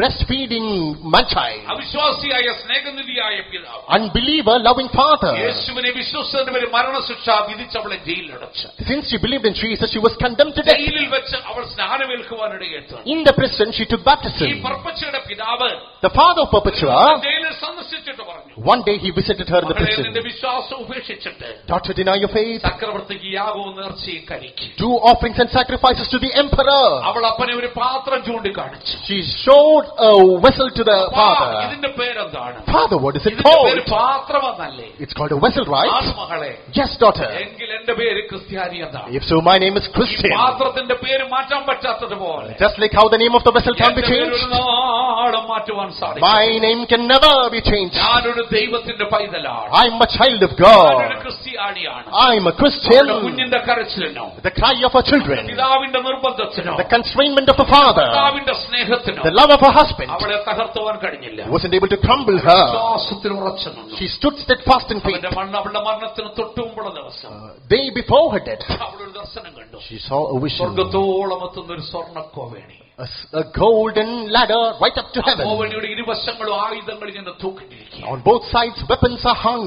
ആ കോവേണിയുടെ താഴെ ഒരു സർപ്പം ഫണം പിളർത്തി നിൽക്കുന്നു. At the base of the ladder, a serpent is poising. സർപ്പത്തിന്റെ തലയിൽ ചവിട്ടി കോവേണിയിലേക്ക് കടന്നു. Trembling the head of the serpent, she ascended the ladder. നടന്ന് മുന്നോട്ട് പോവുകയാണ്. She ascended and she went forward. താഴോട്ട് ഇറങ്ങിക്കഴിഞ്ഞാൽ ആയുധങ്ങൾ ദേഹത്ത് കൊള്ളും. If she comes down, the weapons will prick പക്ഷെ her. അവൾ തിരിഞ്ഞു നോക്കിയില്ല. But she didn't turn back. മുകളിലേക്ക് തന്നെ നടന്നുപോയി. She kept walking forward. അവൾ ആ കോവേണിയിലൂടെ കടന്ന് മുകളിൽ ചെന്നപ്പോൾ As she took the steps right to the top, ഇതാ സ്വർഗം തുറന്നിരിക്കുന്നു. heaven is opened. യേശുവും ദൂതന്മാരും അവളെ എതിരേൽക്കുവാൻ നിൽക്കുന്നു. Jesus and the angels waiting to welcome her. മുഖം സൂര്യനെ പോലെ പ്രകാശിക്കുന്നു. His face shining like a sun. അതിമുഖത്തേറിയൊരു ശോഭ അവൾ കണ്ടു. Glorious radiance she saw. മരണത്തിലേക്ക് അവൾ സധൈര്യം നടന്നെടുത്തു. Boldly she took her strides to death. കാളക്കൂറ്റന്റെ മുമ്പിലേക്ക് പറപ്പച്ചു എറിഞ്ഞു കൊടുത്തു. She was flung to the beast. പക്ഷെ അവൾക്ക് ഒരു ഹാനിയും വന്നില്ല. But she was unharmed. വാൾ കൊണ്ട് വെട്ടിക്കൊള്ളുവാൻ ഒരു പോരാളിക്ക് കൽപ്പന കൊടുത്തു. It was instructed to a warrior to strike her with a sword. വന്നപ്പോൾ അവന്റെ കൈ വിറച്ചു. As he came to strike her, his hand അവളുടെ shivered. മുഖം സൂര്യനെ പോലെ പ്രകാശിക്കും. Her countenance brightened like a sun. രാജാവിന്റെ കൽപ്പനയാണ്. But the law of the king, വിറച്ചുകൊണ്ട് അവൻ കത്തി അവളുടെ കഴുത്തിൽ നേരെ ഇങ്ങനെ അടുത്തേക്ക് കൊണ്ടുവന്നു. with trembling hands, he brought the sword near his head. പർപ്പച്ച പിടിച്ച് അത് അവളുടെ കഴുത്തിലേക്ക് വെച്ചു. Perpetua took it and pierced it in the inside. മുഖം സൂര്യനെ പോലെ പ്രകാശിച്ചു. Her face was shining like a sun. അവൾ അവളുടെ കഴുത്തിൽ കുത്തിയിറക്കി. That sword was pierced through her neck. സഹോദരി സഹോദരൻ, Dear brothers and sisters, സൂര്യപ്രഭയമില്ലെന്ന് യേശുവിന്റെ മുഖം, the face of Jesus that is transcending the glory of the നമുക്കും sun. പ്രാപിക്കണം. That glory, let's also നമ്മുടെ obtain. കണ്ണുകളെ നമുക്ക് അടയ്ക്കാം. Let us close our നമ്മുടെ eyes. മുഴങ്കാലുകളെ മടക്കാം. Let us kneel down. തേജസ്കരിക്കപ്പെട്ടവനായ യേശു ഇവിടെയുണ്ട്. Christ the glorified is നമ്മുടെ here. ജീവിതത്തിൽ സംഭവിക്കുന്ന എല്ലാം യേശു അറിയുന്നു. Everything that happens in our life, Jesus കർത്താവ് knows it. അറിയാതെ ഒന്നും നമ്മുടെ ജീവിതത്തിൽ സംഭവിച്ചു. Without the Lord knowing, nothing നമ്മുടെ happens. തലയിലെ മുടികൾ പോലെ അവൻ എണ്ണി വെച്ചിരിക്കും. Even the hair in your head is numbered. രാത്രി ഈ സന്ദേശം കേട്ട Tonight on hearing to this counsel, മക്കളുടെ ഹൃദയത്തിൽ അവിശ്വാസമുണ്ട്. how many people have got unbelief? വിശ്വാസമുണ്ടെങ്കിൽ If you believe, നിങ്ങൾ മുഴങ്കാലിടുന്നു, be on your knees. കണ്ണുകൾ അടച്ച് Close your eyes. ഒരു വരി പാട്ട് പാടി A moment, sing a song. ദൈവസ്നേഹത്താൽ നിറഞ്ഞ, Get filled with the love of അഭിഷേകത്താൽ God. നിറഞ്ഞ, Filled with anointing. സന്തോഷത്തോടെ, With joy. പ്രത്യാശയോടെ With hope. ഇന്ന് ദൈവസന്നിധി വിട്ട് നമുക്ക് മടങ്ങിപ്പോകാം. Let's return from the presence of God. എന്തലയിലെ മൂടികളുമെല്ലാം നിർണയമവേണ്ടി അറിയുന്നു. ഓ എന്തലയിലെ മൂടികളുമെല്ലാം ആമേൻ നിർണയമവേണ്ടി നീ അറിയുന്നു. ഒന്നരിൽ നിലത്ത് വീഴണമെങ്കിൽ, ഒന്നരിൽ നിലത്ത് വീഴണമെങ്കിൽ, ഉന്നതനറിഞ്ഞ് സാധ്യമായിടും.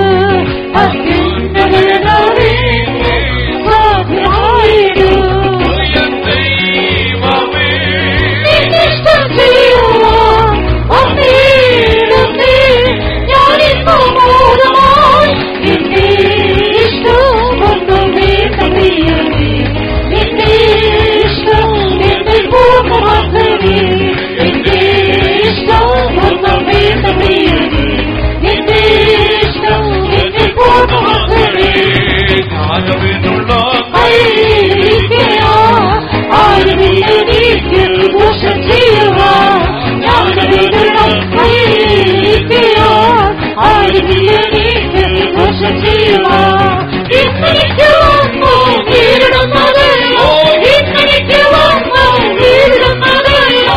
ധന്യതകളെന്നു ഞാൻ അറിയുന്നു, ധന്യതകളെന്നു ഞാൻ അറിയുന്നു.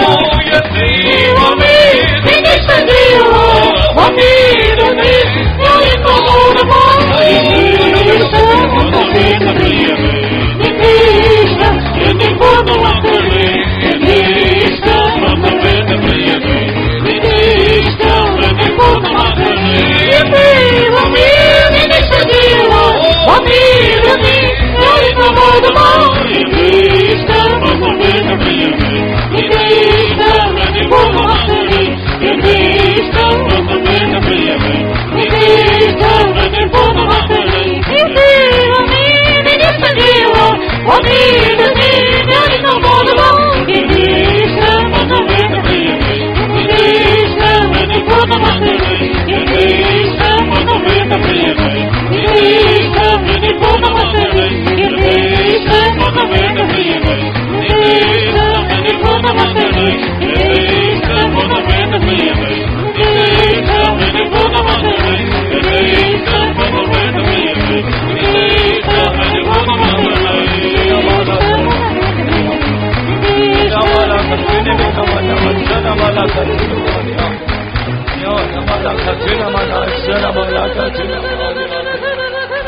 Yo,